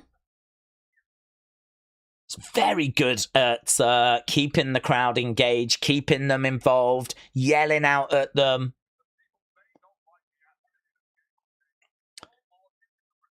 Little bit of communication here. I think they're just talking about coming back from the break.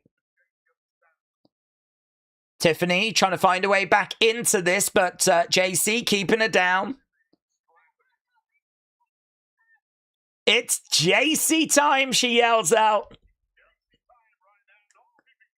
It's JC time. Tiffy is struggling at the moment. I tell you, there's a real lesson here for young emerging talent. Big lesson.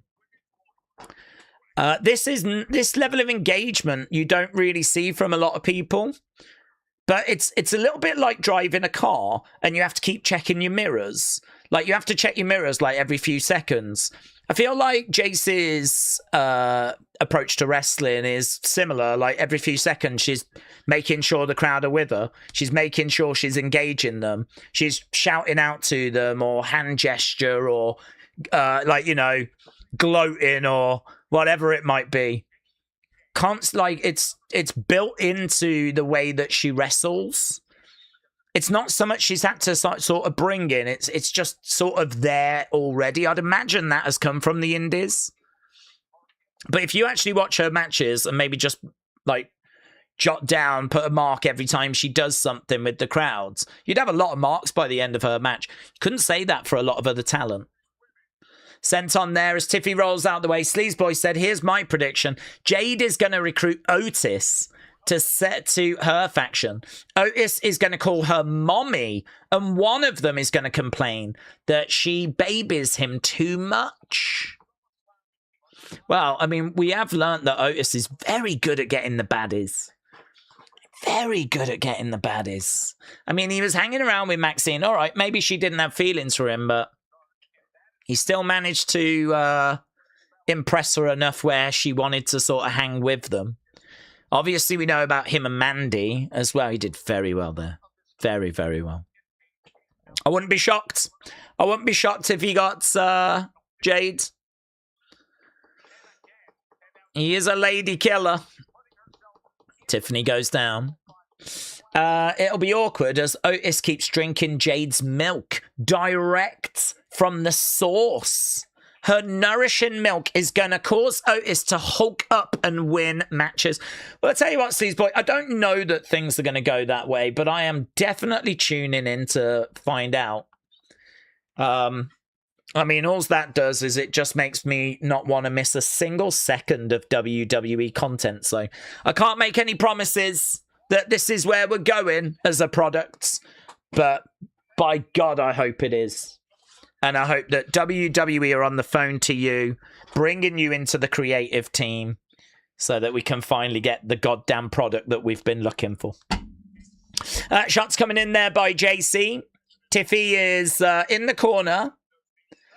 She's trying to get a hold of her. She's got her draped into a net breaker there. Tiffany goes down. JC going for the cover. 1, 2. Shoulder up by Tiffany. It's been largely one-way traffic, you know. Largely one-way traffic. We did just get an Alabama slam there by Tiffany. She wasn't able to capitalize on it. JC. Little bit of rock and roll there by JC. No joy. Oh, into a stunner. Tiffany has got JC on her shoulders. Rolled through there by Tiffany. She's going up for the moonsault. Connects. Tiffany wins. JC out.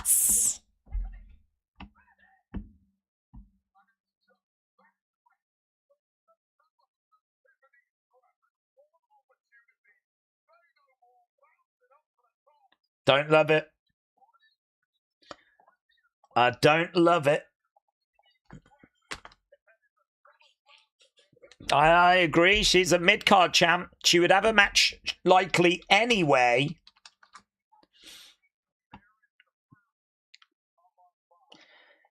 Tiffany could have defended that mid-card belt. What do you do with JC?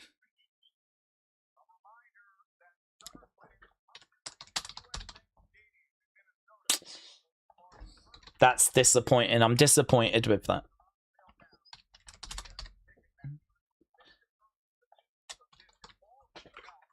Well, what did you think about the match? JC versus Tiffany.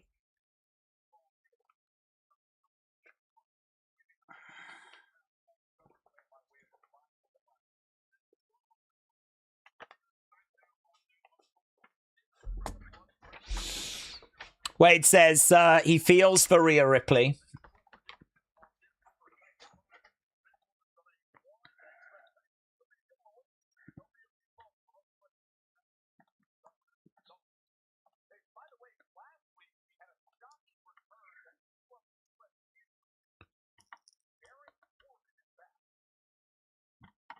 Oh, yeah, here we go. Baron Corbin vignette. I see all these people running around thinking they're tough.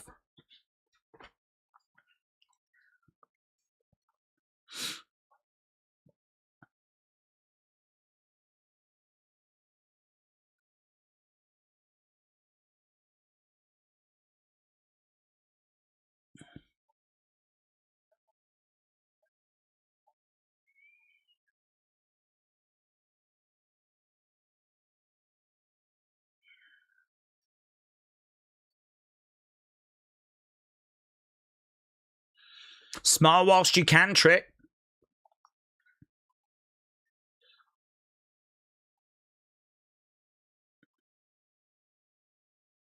Do you know, I don't hate it. I mean, like, there's nothing really any different there, but I think it's just the fact we haven't seen him just makes it feel a bit more interesting. There's not really anything different. We're just hearing from Trick.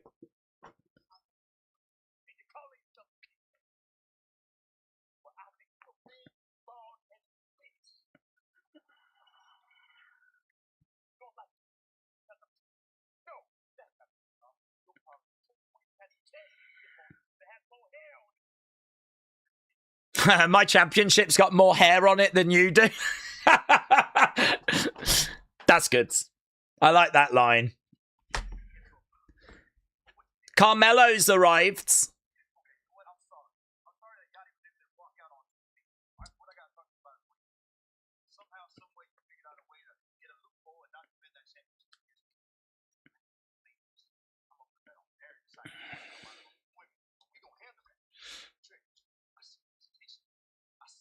I see the hesitation, Trick.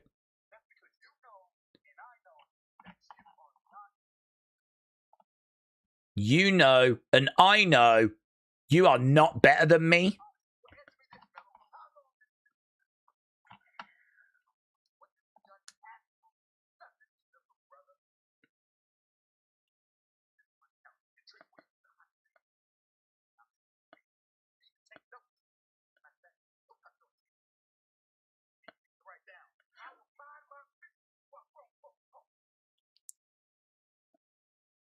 Trick says, what have you done whilst you've been here?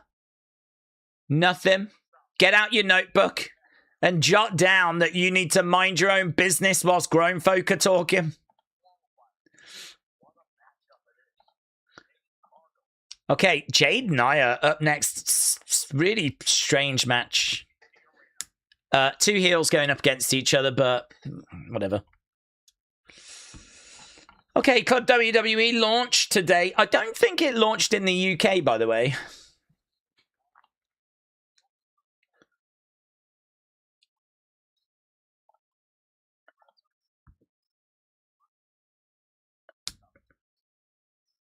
Meet and greet opportunities. Real value, real rewards. Club WWE. Okay, we've gone to commercial break then. I'd like to know when we are going to go back to having intergender tag matches. Oh, what? Mixed tag matches. They've always been quite fleeting, to be honest. We've never had like a division for that. It's always just been like whenever a storyline has kind of called for it. I'm going to go back to lurking, says William. Hello, William. Hope you're well. Hello, Casey. Hope you're doing well. Trick Mellow Gang. I just spun in my chair, says AB. Yeah, I mean, that was not bad seeing those two interact with each other. There's some, there's been okay stuff on this show. I've not found this to be a challenge to watch or anything. I feel like we obviously made big announcements during this episode. I mean, it did come out just before, but the announcement about Rhea, that's obviously meant we've got some matches now that matter. I like the announcement that the tag match tomorrow matters. I think that's good. There's probably a bit of housekeeping we need to do. Like, you know, it's right that CM Punk's not thrilled about it. It's right that maybe Cody's not thrilled about it, but, you know, whatever. I'm just pleased that that match has got a bit more importance to it. So I feel like I've seen a show that's kind of got a bit of life to it. Like, there's things happening that are important, that matter. So, yeah, good, fine. We are at commercial break at the moment. Trick Mello are seriously future faces, said Bentron, of this company, if they do it right. Seeing what they've done with Bron and Jacob, though, I'm not confident. Who Dat Saints J, hello, said it's a good pace. Talking points. The Finn match was good. JC losing was the wrong result, but so far so good. 4, shout out to you. Hope you're doing well. I don't think I ever saw the rockin' Chef Boyardee commercials. Rapture said, I think the planking gimmick's only going to work if the wrestler is either new or unknown. Thoughts? I don't really have many thoughts. I'm not a big fan of the planking thing. I think that it is dumb. I just think it's dumb. I think that it started over a dumb reason. I think it's carried on. I think it has got people talking in the sense of people are sharing their thoughts about, is it good? Is it not good? Why are we doing it? Why do we keep doing it? The longer it's gone on, the more those conversations have took place. So it is generating some conversation. I don't know if it's generating it for good reasons or if everyone's just in agreement that it's dumb. But yeah, I'm just happy to move on from it. I want to get going with Johnny in action. I mean, he's too good in the ring to not be using him. I wonder if he's hiding a little injury or something. I don't think so, because he was doing the planking thing, and then obviously he worked at NXT, and then went back to the planking thing. So I don't think it is hiding an injury. But yeah, I want to get going. I want to get going with getting him in the ring. Okay, we're just seeing...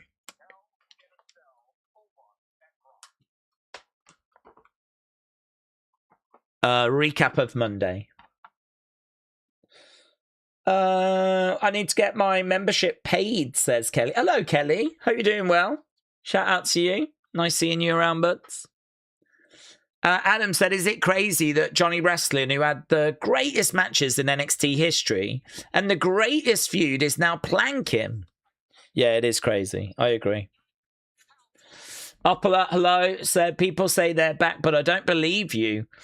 We've still got 167 minutes left. Last week is I made a move. I thought he blinked. Well, he's done that a couple of times. I don't know if he did it last week, but he has moved his eyes before, as crazy as this flipping sounds. He has sort of like moved his eyes before. It did seem like Sammy was kind of getting through to him.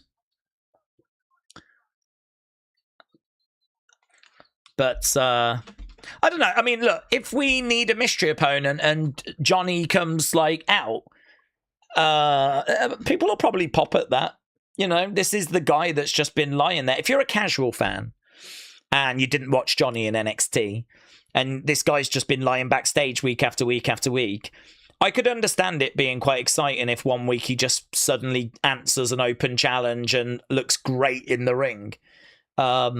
I suppose framing is quite important. For us, it's just annoying because we know how good he is, and it's like, what are you doing? You're wasting him. But if you're someone that, you know, never really saw him in NXT, don't really have much of a connection with him, I wonder if it's a bit more interesting. What, that guy in the back, what's he about? Just lying there? Like, what's he doing? And then one week he's going to get going and he's going to look great. So I'm not going to say it's a good thing, but I just want to get going with him, man. I could see it there being a moment, like when Johnny comes out and he's ready to go, and it's like, oh my God, he's back! He's back! We've got him back! Okay, Matthew Reese, Emmy Award-winning actor. He's from the program The American. There's Nia.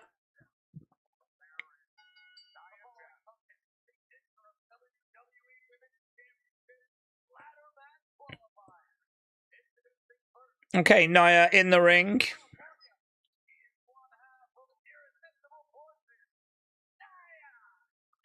I haven't seen her in a while. One half of the Irresistible Forces. I haven't seen the Irresistible Forces, her and Lash, in a while. A storm is coming. Can't wait for Oba to be done with this Brock feud, said Austin. I think they lied about her losing weight. She doesn't look any different, said Mister. Oh, I think she looks thinner in the face. I haven't seen her body. There were some pictures doing the rounds where she did look thinner. I, you know, my take on it is whatever. If she, you know, I think wrestling is brilliant when it has lots of different size people in it. You know, this is why I push back hard on the Will Cruz criticism. A lot of people going off on him in NXT for being slightly bigger. But I mean, I grew up with Yokozuna, I grew up with Rikishi, I grew up with Bam Bam Bigelow, Big Van Vader. Like, I don't know, man. I just think like people with a bit of size to them, that's great for wrestling. That's another challenge for people, you know, to try and have to deal with someone that carries that kind of, you know, presence. So if she wants to stay, you know, the size she's been, great. If she wants to lose some weight, you know, there's obviously health benefits to that. Great. But I do think wrestling's better when it's got like lots of different sizes in. Some of the biggest superstars in the history of British wrestling were both Giant Haystacks and Big Daddy. My God. I don't think they ever walked past a restaurant without going in it, by the looks of them. I'm not sure they ever saw a chocolate bar they didn't eat.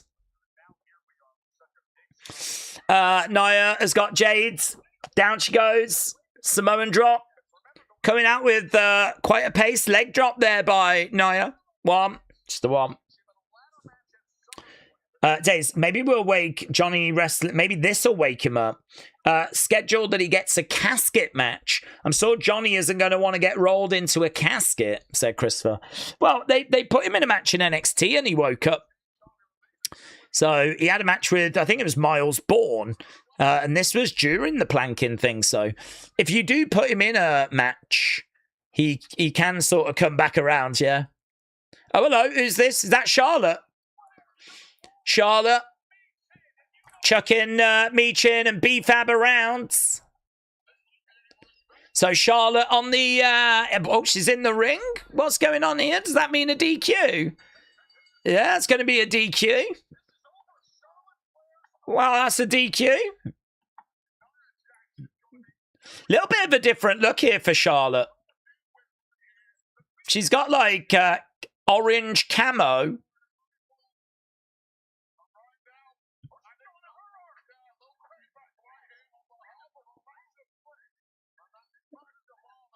Stomp coming in there by Charlotte. She tried to stomp down on a chair that she put over Jade's arm. Well, this is a bit dumb. I mean, she's cost Nia there. Nia's going to be absolutely flipping livid. Yeah, Nia's in the ring.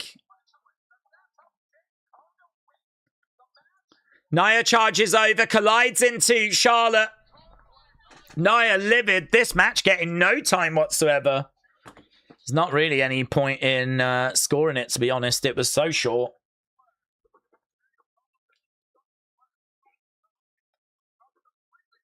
To be honest, we've just been saved a Jade match, so I'm not down on that. I'm not down on whoever made the decision to make this quick. Jaded to Charlotte.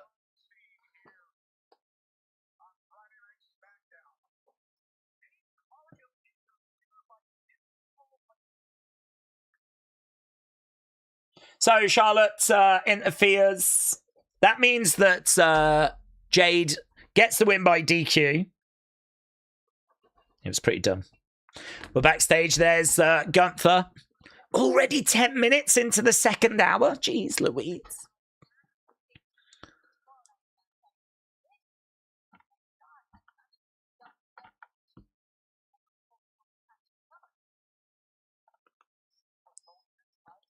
Have you seen what Cody does tonight? Did tonight?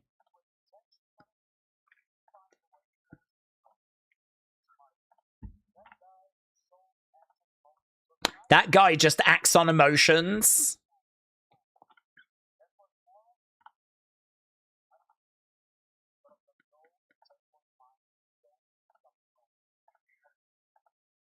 Oh, here's Johnny.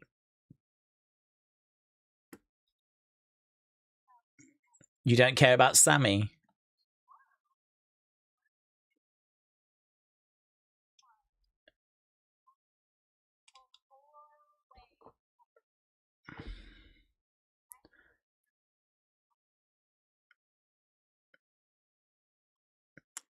We need this win.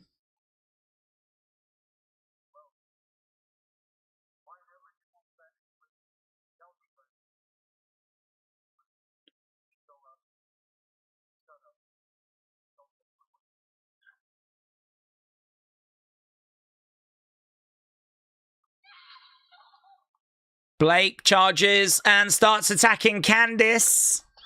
Not down on this. I'm quite happy seeing Candice getting back in the ring. She's getting chucked around by Blake right now. Candice goes down.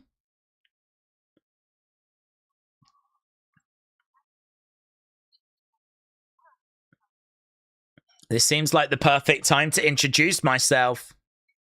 I'm the new girl. So Blake attacks Candice. Tells Johnny he needs a haircut.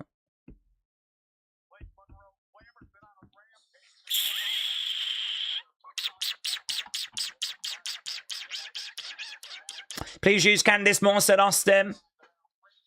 I agree with this. I second this.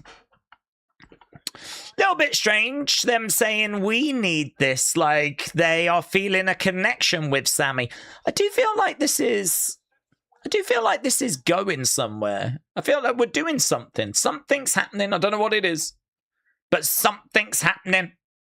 That's breaking news. Tell your friends. Something's happening with Candice, Johnny, Sammy. There is a connection. There is a bond. Looks like Candice might have to get in the ring with Blake. Not down with that. Okay.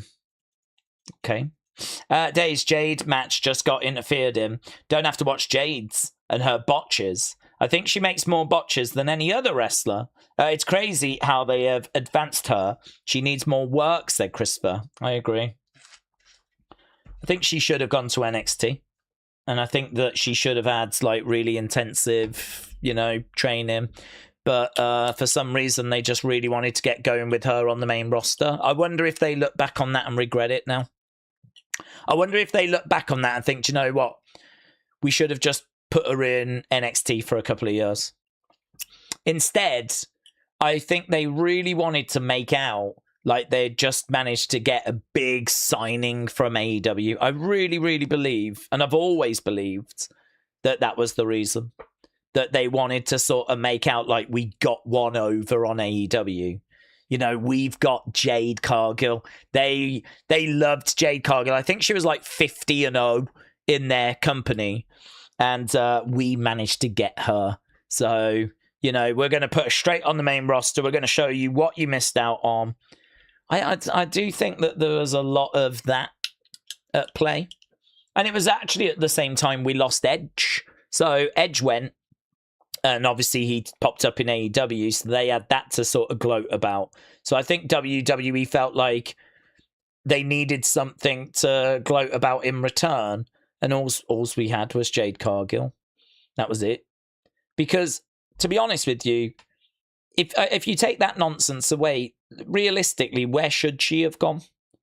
I think the answer is very clear that she should have gone to NXT, and they should have been working with her intensely at the Performance Center, rather than putting her onto the main roster and exposing all of her flaws and weaknesses and shortcomings, I mean, she's been in for a good few years now, and she still feels quite limited when it comes to ring. I do think she's improving. I do think that she's, in a better place than where she was when she first joined. So I think there is definite improvement. But I don't know, man. I've got to think that we would be further along with her and we would be in a better place with her now had she have just spent 2 years in NXT. But, you know, whatever. People have to make millions of decisions, don't they? And, you know, sometimes you're just not going to get them all correct. Maybe some people think this was correct. I don't. Daze, I saw a massive, I was trying to say a massive thank you, said WrestleVids, shout out to you. You've been an inspiration to starting a TikTok and a YouTube page. Oh, that's great. I've been watching since the Southampton day. Oh, that's great. WrestleVids, shout out to you. Oh, I love that. I really love that. It's true. I used to live in Southampton. That's where I started the channel. I ended up leaving in 2018, moving to like Telford's, like where my family live. And, you know, obviously the channel sort of changed probably at just the best time as well. I'm so lucky. I mean, we started doing live streams in 2018, and how could anyone know the world was going to shut down in 2020, you know? So yeah, the channel has obviously changed a lot over that time, sometimes out of necessity. But yeah, no, that's so cool. That's really cool. So I'm really pleased to hear that, you know, you've decided to start your own TikTok account and YouTube channel. Honestly, the best advice I could give is to just really enjoy it. Make the content that you enjoy. Do what you enjoy. Don't worry and feel the pressures about, I got to get this many views, I got to get this many likes. If you worry like about that kind of stuff, it can really kind of take the joy away from what, like, you know, just what you're doing. So, you know, and if what you're doing, you're enjoying it, there's a good chance other people will enjoy it, and you'll find, you know, hopefully find an audience eventually. So can take time though. Got to stick with it. If it was easy, then everyone would be doing it, wouldn't they? And everyone would be successful, and everyone would have millions of viewers. You know, it's hard. It can be really, really challenging. And, you know, you can be doing well and then things can sort of slip a little bit, and then you got to try and figure out, you know, what do I go next? It's a lot of work, but it's also a lot of fun. So I wish you all the very best, bud. Feel free to let people know where they can find you in the chat. Okay, we've got Lash, Naya, they're backstage with Adam Pearce. We were just at commercial break. I saw what happens. You'll get another opportunity next week.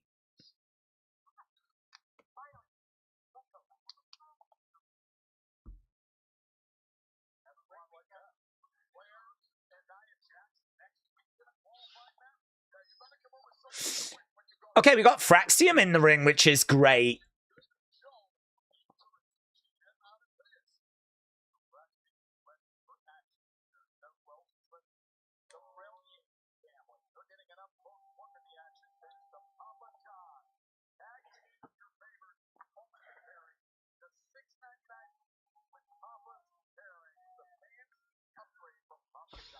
Okay, War Raiders making their way down.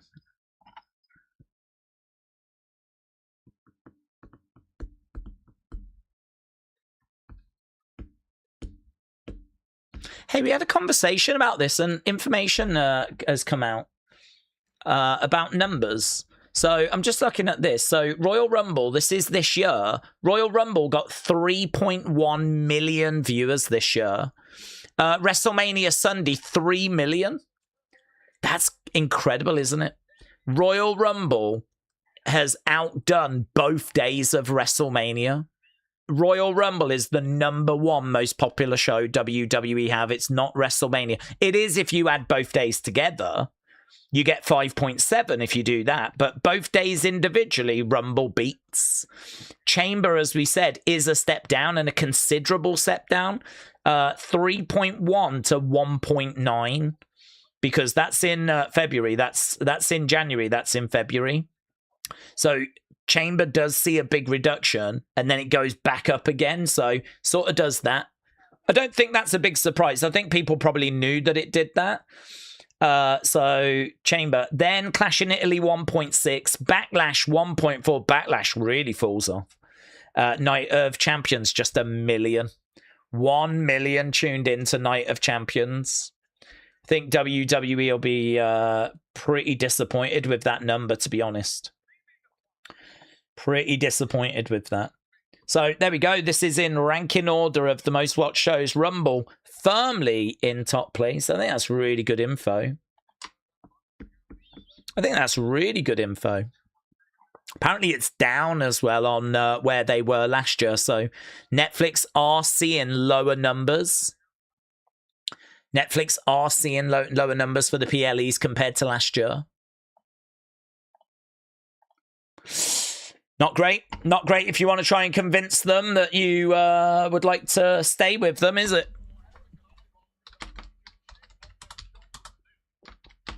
Okay, Fraxium War Raiders. We are underway. We got Ivar in there with Nathan. Eric's in. Shot coming in there by Nathan.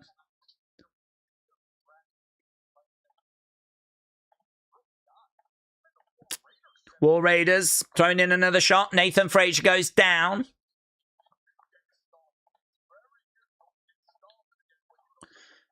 Charging over, grabbing Nathan on his feet.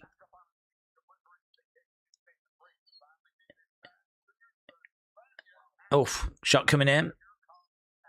And again to the back. Nice DDT there by Nathan. Jumping over Ivar to the outside. Both members of War Raiders on the outside. Both members of Fraxium in the ring. Nathan looking to go against the ropes, and he does. Suicide dive. Doesn't work. He's too small against those guys.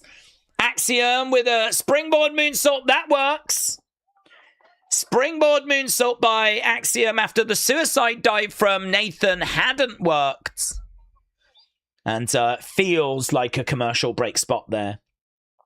James Daze, what if Sammy goes mad and snaps at Candice and pushes her after he fails again next week? That would snap Johnny out. Johnny wrestling Sammy at SummerSlam.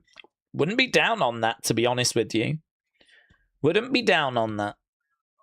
I think anything involving, you know, Sammy snapping and going off on Candice would make for very entertaining TV. That would definitely bring Johnny out. So, yeah, James, I'm with you, buds. Sign me up for that. Don't hate that at all. And I'm definitely down for a Sammy-Johnny match. I mean, as a match, that'd be great. Triple A said, do we think Sammy Gunther could win tomorrow and get added? I hope not, because it'll ruin Cody Punk. Whatever happens, do we think Punk retains? I think Punk retains. Do I think they win tomorrow? I don't think so. I really like it, though, because I was quite critical of tomorrow, and this has helped. So I really felt like it needed something like that. So I'm really not down on it. I understand the criticism might be, how is this fair to CM Punk and all that kind of stuff? You know, he doesn't deserve to be put in a fatal four-way. The only thing I would say is, what did he do to necessarily qualify for that match against Sammy? You know, it was meant to be Cody who won a #1 contenders match. And because Cody got attacked by Gunther, we needed a challenger, and CM Punk, right place, right time, came back in Chicago, won the championship. So my reaction to that is that I think he was quite fortunate to get that belt in the first place. And so it doesn't feel like a massive injustice to me that he now has to defend in a fatal four-way if that's what happens. I don't think it's what's going to happen. I think it will probably stay Cody CM Punk. But I like the stipulation. It makes tomorrow a bit more exciting. If Aldis screws Sammy and Gunther over, where does that leave Sammy? Well, they just make him heel and attack Johnny and challenge at SummerSlam. I'd be down if it means that both make it to SummerSlam. Well, I think that Sammy and Gunther will make it to SummerSlam. I don't envisage Aldis screwing Gunther. If that happens, then I think we've got to do Gunther Aldis, because he's, you know, getting involved then and costing Gunther, and Gunther's going to want to get revenge. So if Aldis gets involved, I'm not convinced he will.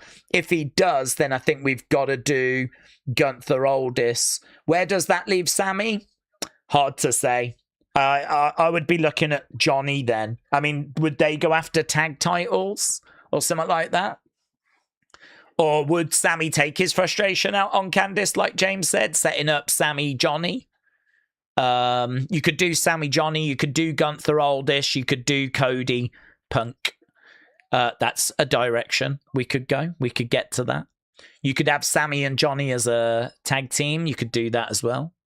You could have Sammy against Gunther after, you know, they kind of come to blows. You know, they don't get the job done tomorrow. They start attacking each other. It leads to that being a match. So there's a few different directions we can go. Nathan goes back in the corner. Shot coming in there by Axiom. Benito said, Daze, SmackDown, still the land of opportunity. I think the only thing Russo did was give mid-carders and lower-carders some stories and gimmicks that captivated interest. Is it still the land of opportunity? Well, I think so. I mean, we've done a lot of open challenges on SmackDown, haven't we? I mean, we've stopped that since Trick's been champ. But we did a lot of open challenges this year and last year. We had Jade as champion. We've had Julia as mid-card champion. We've had Chelsea as mid-card champion. As we've just said, a lot of praise for how they booked the mid-cards championship on the men's side until Trick got it. So, yeah, I feel like it has been a land of opportunity. You can make an argument maybe that's not the case right now. But, I mean, there is opportunity with what's happened to Rhea. So there's an opportunity to get into a ladder match to, you know, compete for a world title. So, I mean, that's opportunity. Right now, on the feet, duck underneath, against the ropes goes Axiom. Kick coming in there by Ivar. Tag being made, in comes Eric. Eric in the ring. He picks up Ivar. Axiom in the corner. Ivar chucked over at Axiom. Axiom thrown at Eric. Eric drives him down. 1, 2. Nathan makes the save. Nathan makes the save. This match is carrying on. Eric back up on his feet, going over, making the tag. Back elbow there by Axiom. Kicking out there at Ivar. Kicking out there at Eric. Eric goes down. Ivar on the outside. Tag being made. In comes Nathan. Nathan looking to go against the ropes. And he ooh, don't love it. He kind of looked like he missed him.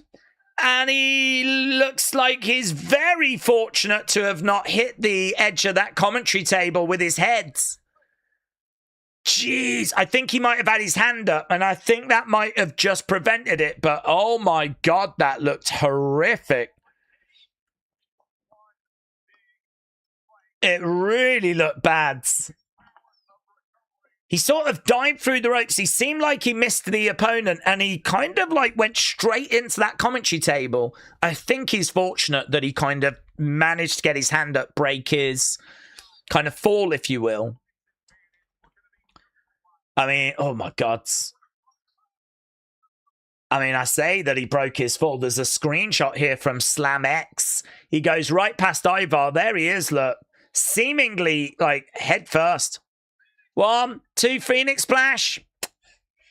I wonder if this hand just sort of prevented him from taking full force on the edge of that table. Mate, that is not good. He went at quite a speed as well, you know. He really went at quite a speed. Lovely Phoenix Splash. Slamex doing great work as always. Whenever there's a moment like that and I'm like, oh my God, that's horrific. Slamex has normally got like a screenshot for it. Does a really great job. If you're not able to join us, you can follow that way. Right now, we've got Eric in there. We've got Axiom in there. Swinging there by Eric. Shots coming in. Eric kicking out. It's been some big moments in this match that's really grabbed attention. Crazy. Knee coming into the back of the head there by Eric. I mean, not even close. This is by a country mile. The best match we've seen tonight. Nathan Frazier gets driven down. Axiom going for a ride. Is up. They're looking for the finishing move, and that'll do it. Fraxium are beaten, well beaten, but they gave a good account of themselves. Yeah, best match by a mile.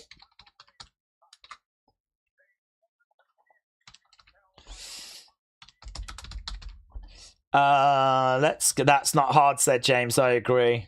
The bar is not that high, is it? Okay, get your votes in. What did you think? So far, you said the Gunther segment was good 91, Finn Balor good 95, JC Tiffany good 91, Nia Jade we didn't score because it was so short. So, you know, spoiler. I do expect this to be the highest scoring part of the show so far.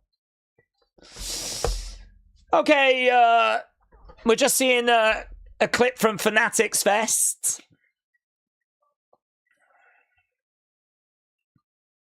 They're mocking Jacob for his walk. Jay will probably do this. What will Jimmy do? Get pinned.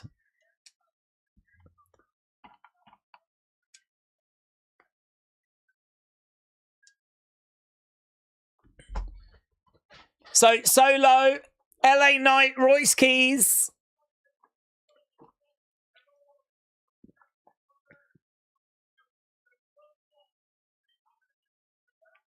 You say LA Knight. Yeah. Yeah.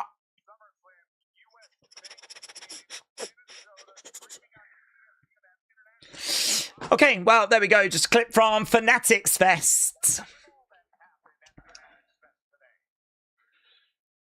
What else happened at Fanatics Fest today? Got a video package of what happened at Fanatics Fest.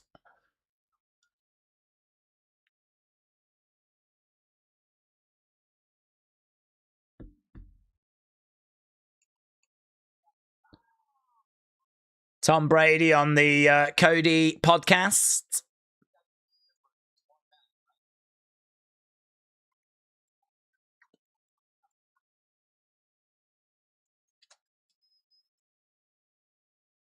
Tom Brady hit Logan.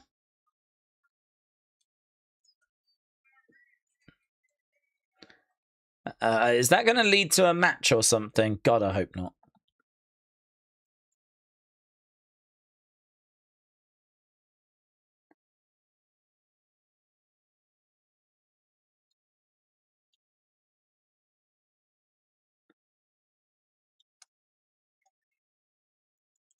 They're just showing some of the other stars that were there. Basketball players and people. Okay, there's Cody.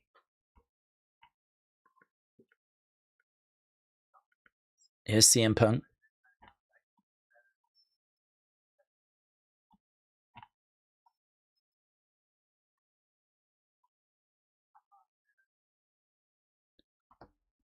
Is this a good idea, says CM Punk.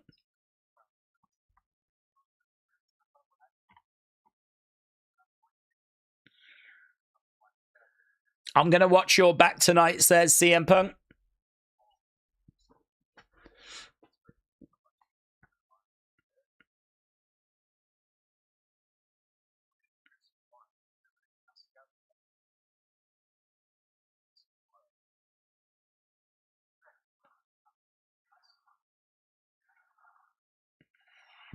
So Cody keeps saying, you watch the monitor. CM Punk's like, no, I'll see you out there. I'll see you tonight. I'll see you at SummerSlam. There is a phone. Oh, is this SummerSlam maybe? SummerSlam commercial? Houston. It's going to be a Survivor Series commercial. Okay. Austin said, I hate War Games being used every year more now than I did Hell in a Cell. Oh, we had a mini rant about it earlier, to be honest. I got it off the chest. I'm in agreement with you. Benito said, who is the face and the heel with Bloodline versus Solo Night Hobbs? Or is it that they're tweeners? Bloodline, Solo Night Hobbs. Yeah, I think it's a good question. I think that we are looking at tweeners. I don't think LA Knight and Royce are heels. They haven't really done anything wrong, in my opinion. LA Knight's been banging on about Bloodline for ages, which is annoying, but it doesn't make him a heel. So I think they're kind of like tweeners, yeah. I don't even know if they're tweeners, really. I think they're just baby faces. I feel like if you're a Roman fan and a Bloodline fan, you're going to be supporting Bloodline. If you can't stand the Bloodline, you think it's outdated and all that stuff, and you just never was a Roman fan or anything like that, then you're going to go with Royce, Solo, and LA Knight. For me, I don't really care who wins, to be honest. I don't have like any feelings either which way. But if I could pick a winner, I'd probably go Bloodline. Just because Solo, Royce, and LA Knight feels very just thrown together. I don't really think a group of people just chucked together should be getting the better of the Bloodline. So I would probably go Bloodline winning. But if for some reason Solo, Royce, LA Knight do get the win, then, you know, so be it. So yeah, it's a good question. I don't really feel like anyone's necessarily the heels. If anything, the Bloodline are probably leaning a bit more into sort of being the heels. But I can't say they are. I just feel with the Bloodline, they're starting to show that they're falling back to how they were. Do you know what I mean? It feels a little bit more like they're kind of going back to the Bloodline of old. I don't think we've fully got there. So it's a good question about how people view that. I sort of view it as like, if you like the Bloodline, you like Roman, you like the Usos, you're going to be supporting them. If you don't, then you're probably going to be supporting the other team. Big Time said, the loss of the third hour has been bad for the women's division. Kiana, Julia, Blake, Jordan stuck in catering, wasting away. Fatal Influence have been called off. They're mishandling the new women badly, says Big Time. William said, it's not that I hate Bloodline, I just don't care. I'm not a tribal person. I'm not into factions or groups. I hate interference. NWO sucked as well as the Hart Foundation and the Four Horsewomen. All right, not a faction person. William, shout out to you. Robbie said, I think they have forgotten about the double tag title match between War Raiders and Wepper Up. Well, maybe. I think they have had War Raiders beat a team here in Fraxium that just keeps them going. And I think I heard on commentary that they said that they still wanted to get their hands on those titles. So I think commentary sort of made it clear that the War Raiders haven't forgotten about Damien and R-Truth, but we haven't really seen like anything on the show, have we? Apart from a few commentary moments. Okay, we're just looking back then at Seth and Roman and what went down on Monday. Obviously, there was a bit of conversation coming out of that.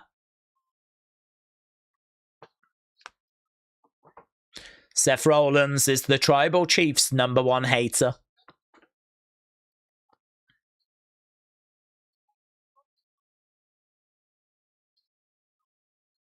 At SummerSlam, I'm going to show you what #1 looks like.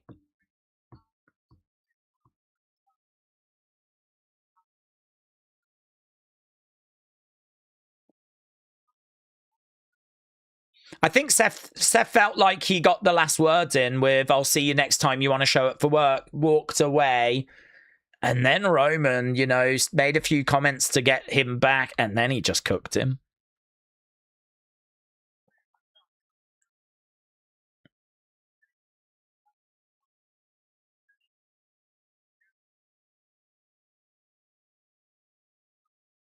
After all these years, he still needs the money in the bank. That was a great line.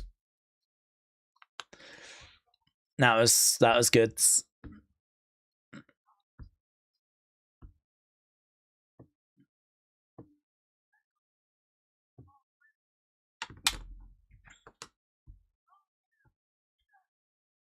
Is that all you can come up with?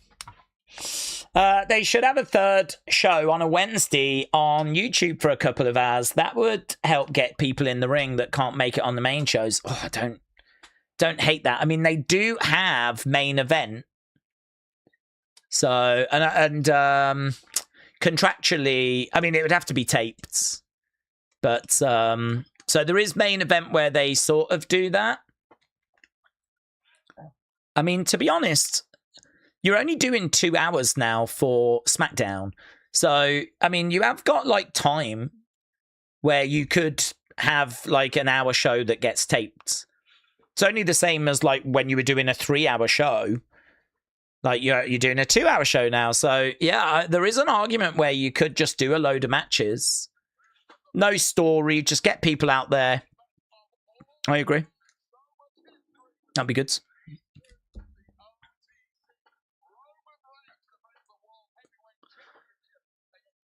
I wonder though if like that would mean you'd have to fly a load of people in for not much benefit. Do you know what I mean? It's probably a lot of people that aren't here because they're not needed. And then you've got to, you know, get people flying in just to do some show that's not going to be seen by that many people on YouTube. Don't know. But there's got to be something in the reps, hasn't there? I mean, there's not many house shows anymore.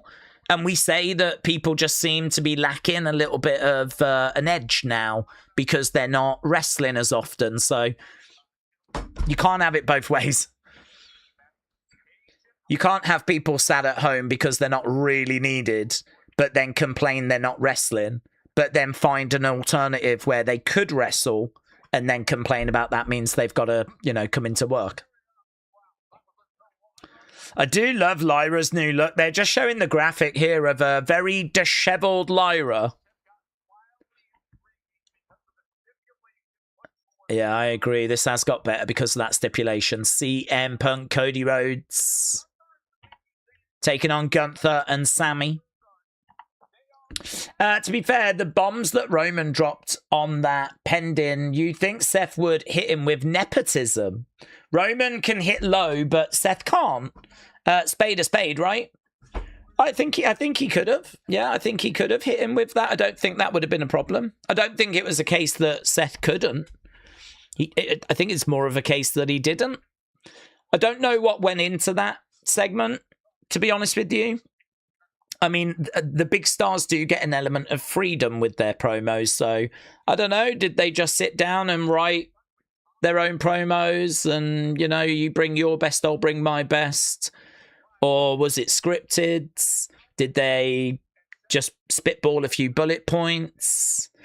Perhaps they wanted it to be that Roman got the better of the verbal exchange because then that would help explain why Seth made it physical.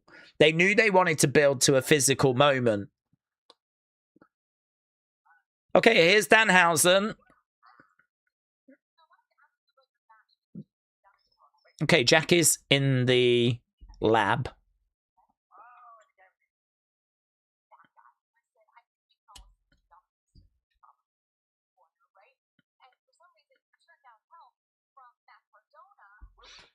Whoa, whoa, whoa.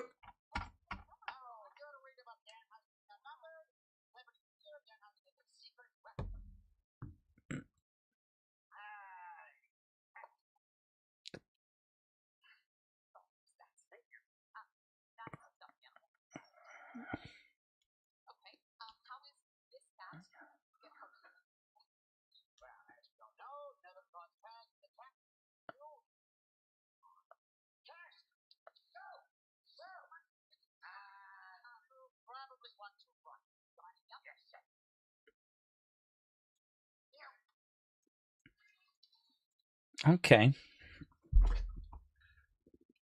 Okay. He's got a cat. That's going to help him. Somehow. We never quite established how. But we didn't really get any teases, did we, for whatever is underneath that thing? We're kind of, I don't know. I don't get the sense we're going to find out what's underneath or what he's been working on tomorrow. There's been no tease of that. I tell you, I was looking at that setting backstage and I was thinking, one year at WWE Worlds, I'm sure they're going to have that for you to kind of, have a look at and maybe have a picture in front of. Because it's like, it's its own set, isn't it? It's got its own brickwork and everything in the background. So I won't be shocked if that is maybe at WWE World next year. Right, I didn't realise the time. I really didn't realise that we only had 15 minutes left. Gunther was making his way down. He's been jumped by Cody. So we are actually underway with our main event already. So it's Cody and Gunther. Gunther going hard into the barricade. Cody has jumped him, probably because we've got so little time. So Cody and Gunther, these two battling away. Gunther taking his jacket off. Cody throws that out into the crowds. You did give War Raiders Fraxium a great score. It has come out as great 53. So that's good. Well, it's great, actually. But there we go. Great 53. Daze, are we happy that Roman will be at Saturday night's main event? I'm not bothered. Doesn't make any difference to me, but I don't even know what we're going to do with him and Jalen Brunson. I mean, yeah, I'm not bothered. I think it's more for the people that are going to be in attendance.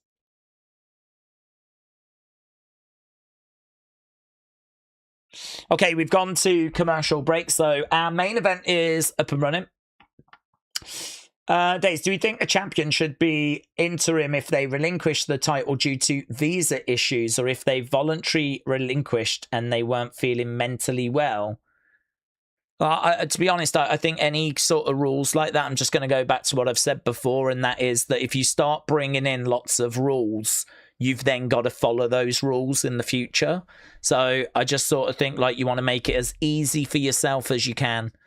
You just want to be nice and simple, keep things simple. And I think that for me, bring a rule in where you have to defend your belt every 30 days unless authorized by a GM or something, right? So, for example, there's times where Roman... Do you remember at SummerSlam, Roman... I can't even remember if he was champion at the time, but, there have been occasions where he's been champion and he's had to go into a tag match. Right, so his belt hasn't been defended, but he's still competing at SummerSlam because it's ended up being a tag match. If the GMs are going to sign that off, you can't strip him for that because that's the match that they've booked. So I would say there has to be an exception in that regard. But yeah, every 30 days as a rule. If you don't defend, then you run the risk of stripping. I think if you start bringing in, but it was mental health and it was all this kind of stuff, I think you're just you're bringing in too many rules for yourself. The more rules you bring in, the more you have to follow, the more you're actually, putting a straitjacket on yourself. So I would just keep it as simple as you can keep it. The old school rule is you defend every 30 days. Fine, that'll do.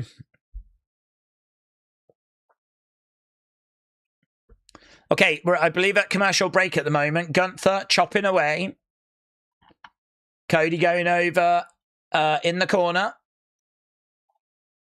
Fans are chanting, "Let's go, Cody."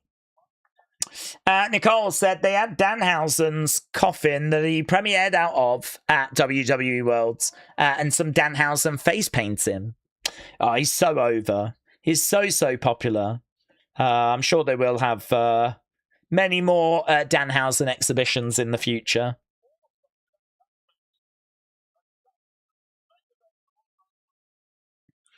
Okay, so Gunther in control with Cody. We're approaching the final 10 minutes. Antoniadum said, feels like it might be the center for the Knicks. His nickname is Cat. He's 6'11". He's a monster. Oh, okay. So you think it could be like some a Knicks person that could be underneath there? Okay. Yeah. I don't feel like we're teasing anything for tomorrow, but we could.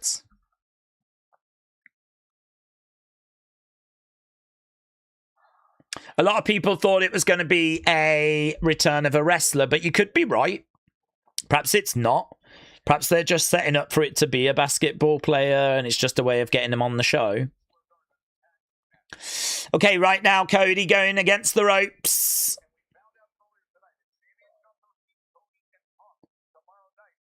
She's got Cody. Down he goes.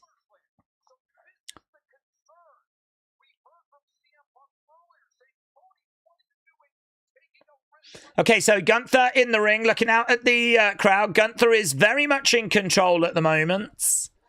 I'm just making the thumbnail right now because I've decided that I think the big news is the Rhea injury and the fact that we've just done, like, obviously a lot of matches tonight to try and figure out who's going to be in that ladder match at SummerSlam. That feels to me like the big news coming out of this show as Cody does a Cody cutter.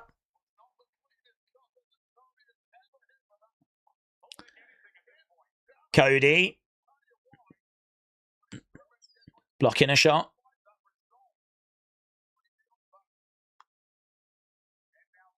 Against the ropes, Cody in the corner, jumps over. Bang! Lovely power slam. Down goes the ring general.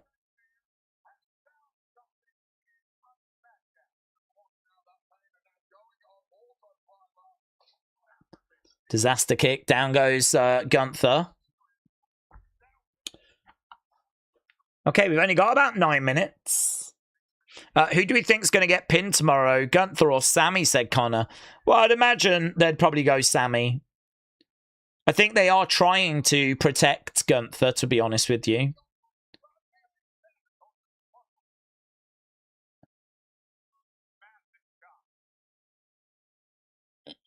Gunther with Cody in the corner, trying to come in, grabbing the leg there of Cody. Oh, big shot there by Gunther. Cody definitely felt that. Got turned upside down and inside out. Definitely felt that. He's getting dragged over. Gunther going to the outsides. He's dragging Cody over to the corner. He's going to look to wrap his leg around the ring post, and he does. Now, we know that CM Punk's going to make... There he is. I was going to say, we know CM Punk's going to make his way down to the ring. He didn't make any secret about that. Now he is. Someone we haven't seen tonight is Sammy.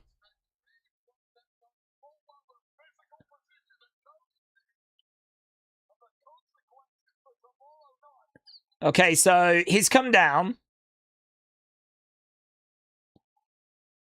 Crowd are loving it.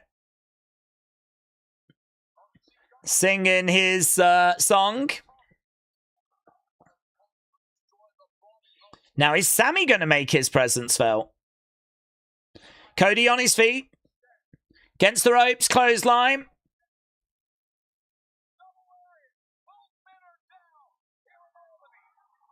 Crowd cheer.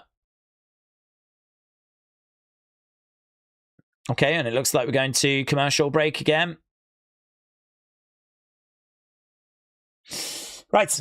Daze, didn't Enzo used to wear leopard fur coat? He's in New York. Do we think Danhausen is going to introduce Enzo? I don't think so. I'm not expecting that to lead to Enzo.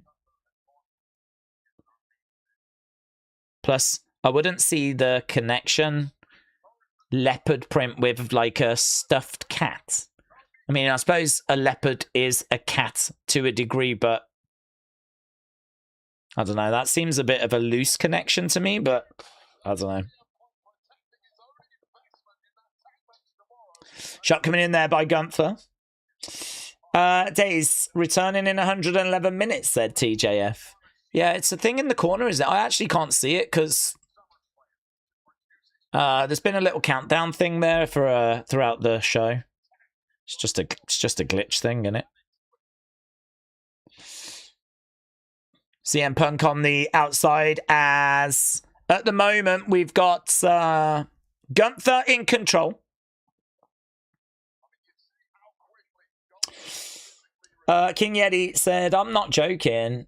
No, D, it means nothing. First time here, Daze. Hello, Marks. Movies official. Shout out to you, my friends. Hope you well. Welcome. Kind of joined us a bit late, to be honest. We're into the final 5 minutes here. We've got shots coming in by Cody, who's trying to fight back with CM Punk on the outside. Kick coming in. Looking for a couple of double underhooks and a pedigree to Gunther. CM Punk on the outside. We're waiting to see if Sammy's going to make his presence felt. Is Sammy making his presence felt? If he does, what does that even look like? I mean, I could imagine him being upset with CM Punk after what happened, obviously, in Chicago. Right now, we're coming back from commercial break. Right as Cody gets back up to his feet. Gunther with Cody, picking him up, powerbomb. Down he goes, turns him over, single leg Boston Crab. That's nice, and it's in quite deep as well. That's nice. CM Punk on the outside, watching on. Single leg Boston by Gunther. Cody crawling over into the middle. CM Punk trying to encourage Cody. We obviously found out that it does now matter who wins tomorrow. CM Punk is not going to want to see Gunther, Sammy winning tomorrow. It's only going to make the match at SummerSlam even more crowded. Yeah, and that is the point that actually I think Joe is trying to make on commentary right now. Okay, Gunther charging over. Big boot. Kick coming in there by Cody.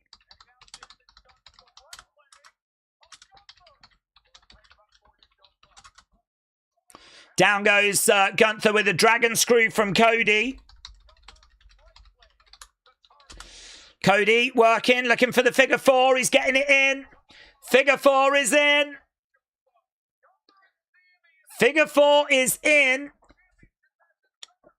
Gunther feeling it. Cody in control.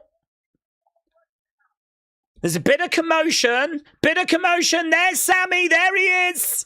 Goes after CM Punk. Sammy goes after CM Punk. I think he's got a new shirt on. I think it says Justice for Sami Zayn. CM Punk goes over the commentary table. Yeah, look. Justice for Sammy shirt. Justice for Sammy shirt. Justice for Sammy. Sami Zayn has got a new shirt. Sleeper hold is in there by Cody. Cody. Suicide dive into Sammy. I don't know why he did that. I don't know why he did that. Did Sammy deserve to be suicide dived on top of? He hadn't done anything. Okay, well, Sammy getting involved results in a DQ. That doesn't matter.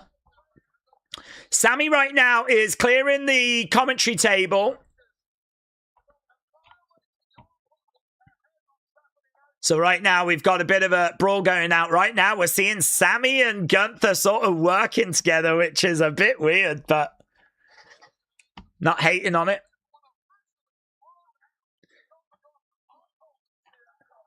Yeah, we've got Cody getting into it with Sammy. We got Gunther getting into it with CM Punk. This thing has broken down into a bit of chaos and carnage. Don't hate it.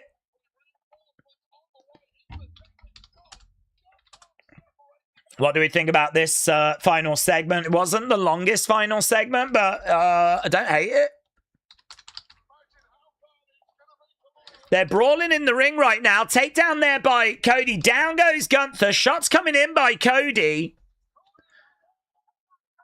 Yeah, a bit of chaos to end the show. I really do like that stipulation. That's how I know they're going to lose tomorrow. Sammy and Gunther are definitely losing. Punk Cody are winning, said Meeks Meeky. Days after what we saw with the Rumble in Saudi, it doesn't fill me with much expectation for a great Mania next year. I think that's fair. Connor said, this is definitely setting up a fatal four-way at SummerSlam. Billy said, I understand Punk Cody teaming up. I don't get Sammy Gunther. Doesn't Sammy hate Gunther? Well, he does. But to be honest with you, you sort of know where you stand, don't you, with Gunther? The thing with Gunther is he hates you. You hate him. We all know it. We're all on the same page. You know where you stand. I think he's actually got a bigger problem with CM Punk and Cody right now. He's meant to be friends with them, and I think he genuinely feels like one way or another they've screwed him. And actually, that betrayal hurts a lot more than just a hatred for Gunther. You just hate Gunther. So, yeah, look, Gunther Sammy are still going to have their issues tomorrow. There's still going to be a can they coexist element. And the answer to that might be no. The answer to that might be that actually they end up getting in each other's way and, you know, they don't get the victory that they need. But I think that he's got a much bigger problem with CM Punk right now. I think he's got a much bigger problem with CM Punk. You know, he was meant to be in facing Cody, right? Which he was not thrilled about. He was meant to be facing Cody on Raw. He's not even a Raw superstar. So why does he have to have a match on Raw, right? Felt like he was getting screwed over. Didn't like the match anyway. And then, of course, Cody gets attacked by Gunther. So actually, Gunther does him a favor, right? Gunther attacks Cody. So that should, like, in Sammy's mind mean, great, I've got out of it. No. Instead, you're going to have a match against a mystery person. So who's going to step up and be this? CM Punk. CM Punk. CM Punk had the opportunity to turn around and go, no, that's not fair to my friends. That's not fair to Sammy. He had an opportunity to turn it down. Didn't take it. Took the opportunity. I get that. You know, you take opportunities when they come along. But you can understand Sammy feeling like he got screwed. You can understand Sammy having issues with his friends that have let him down. And that being a bigger betrayal than what's gone on with Gunther. Gunther's just a heel. Gunther, you know where you stand. He's going to screw you over. He doesn't like you. You don't like him. Lovely. Easy. But the betrayal of a friend cuts deeper. Cuts deeper. Stay safe out there, says Jadam. Days, could Johnny pop up in a backstage segment at Saturday night's main events? Yeah, I mean, he could do. He could pop up and Sammy could have a word with him before going to the ring. So, definitely not impossible. I don't know that it happens. I don't know that it's needed. We can always have a Sammy-Johnny interaction next week. But it could happen. He could pop up, yes. Sleaze Boys said Jade's Milk. We're back on Jade's Milk. Jade's Milk is going to hit the stores. Well, actually, it could be a Club WWE exclusive, couldn't it? They are putting up, like, exclusive merch. So maybe some cartons of Jade's Milk could maybe be available for Club WWE founding members. The question is, would you buy and drink some of her delicious and nourishing milk? I would. And I would go far further than that. I'm trying to think if there's any wrestler's milk I wouldn't drink. And I'm drawing a blank, to be honest with you. I think pretty much every wrestler from Jade Cargill and Candice LeRae and Gunther and, even Michael Cole. Even Michael Cole. Could you turn down sampling Michael Cole milk? I couldn't. I'm not strong enough to do that.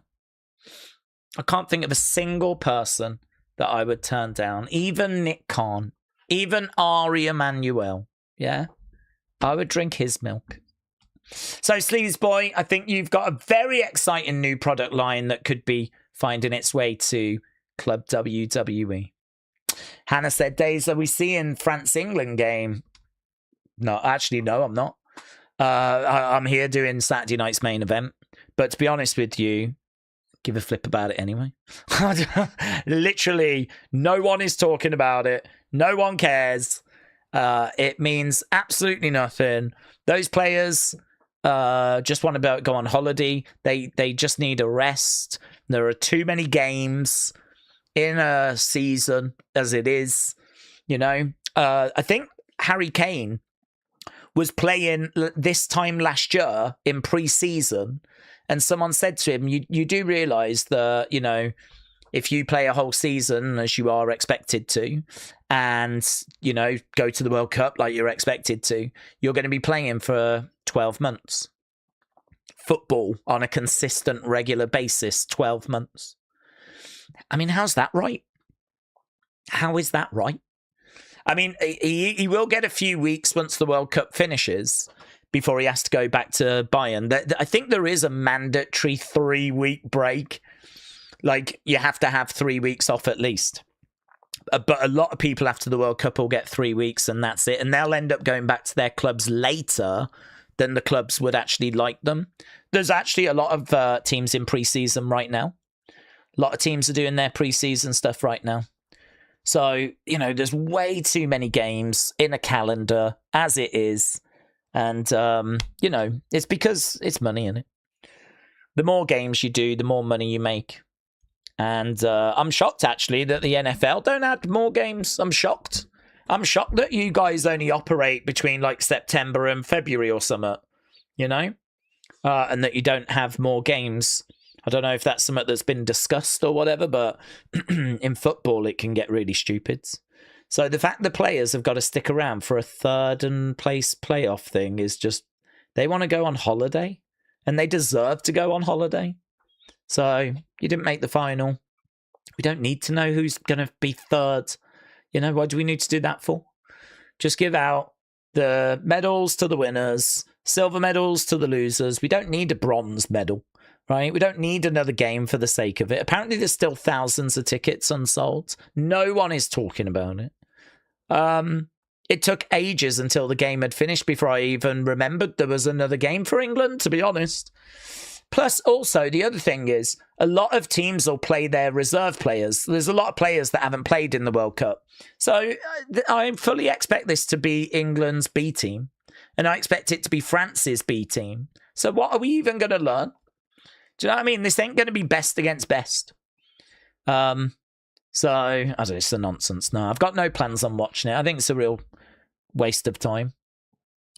A Saturday night's main event seems interested, said Hannah. What do we think that Brunson's going to do? I don't know what he's going to do, honestly. I mean, I wouldn't be shocked if there's like a rival from another team that comes out or something. I mean, what else can he do? Unless it's just going to be, him coming down and sort of starting a chant, celebrating, acknowledge your tribal chief, acknowledge your MVP of the Knicks winning season, a bit of fun with the live crowd, and that's it. I mean, it could just be a bit of a nothingness. I don't think it's leading to a match or anything like that. I'm not expecting that. But yeah, I don't know. That just seems like we're in New York. Let's get a Knicks player on. Let's find a way of getting Roman on, and it's got that vibe to it. So I don't have high expectations for that segment. Right, we need to go anyway, because obviously we've got to do the breakdown. Break it down. So, that final segment, Cody versus Gunther with all the shenanigans you lot have said was good. 86. Oh, you didn't like it. Wow. Do you know what? The match itself, I was like, whatever. That seems a little harsh to me. I didn't think it was that bad. It might not have set pulses racing, but for it to be like bad 86, I must admit I'm quite surprised. Hey ho, it is what it is. That's how you feel. I would be higher than that. I'd probably be like good 95 rather than good 86. I thought it was fine. Kind of like seeing Sammy come down, getting into it with CM Punk. Kind of like seeing him with a bit of a chip on his shoulder and a Justice for Sammy shirt on. I can sort of vibe with that. Big brawl at the end to set up tomorrow. It's probably not the most exciting thing. But, yeah, fine. Right. TJF said, returning from a break at 4:10 a.m. I wonder what's coming, something more exciting than SmackDown. Would have preferred Gunther beating Cody since they're going to lose tomorrow, said Austin. Daze letting you know the milk from Colombia tastes too sweet, like NWO. Hannah, thank you. I can believe that. I can believe that. I would be quite happy to purchase some Shakira milk if ever it became available. But that's enough about milk. We're going to go and do the breakdown. So a big thank you to everyone that joined us. Yeah, go home show. So I think people probably went into this with a bit of trepidation. I actually thought it was all right for a go home show. Largely thanks to the fact we had a couple of matches here that mattered, because of the fact Rhea is out. So we had a couple of qualifiers for that women's ladder match. I think that helped. And, you know, Finn Balor, War Raiders Fraxium was just a really good match, so I appreciate that. Cody Gunther, it wasn't really on that long, to be honest. I mean, it started relatively late, and it had a commercial interruption. And really, it was just to set up a brawl for the end of the show. So I don't think there's too much here that's kind of mind-blowing, but considering it's a go-home show for tomorrow, I think it did all right. I was fearing worse than this. And don't forget, it's a SmackDown as well. I mean, they've not been setting the world on fire, have they, recently? So, right, we're going to go and do the breakdown, but a big thank you to everyone that joined us. Don't forget, we are back tomorrow. We're going to be starting probably about 10 o'clock UK time, 5 o'clock Eastern. That's, I think, exactly the same moment that the England game kicks off, so I might keep an eye on the score, but I'm not really too fussed by it anyway. I just hope we don't get battered. That I just, you know, losing is fine. I just don't really care about it. And I think it'll be our B team. I just hope we don't lose 5-0 or something stupid like that. Yeah, that would be kicking us whilst we're down type situation. So yeah, we'll probably be starting tomorrow around that same time. So we're here for Saturday night's main event. Yep, awesome. Thanks for watching. I'll see you in a moment for the breakdown.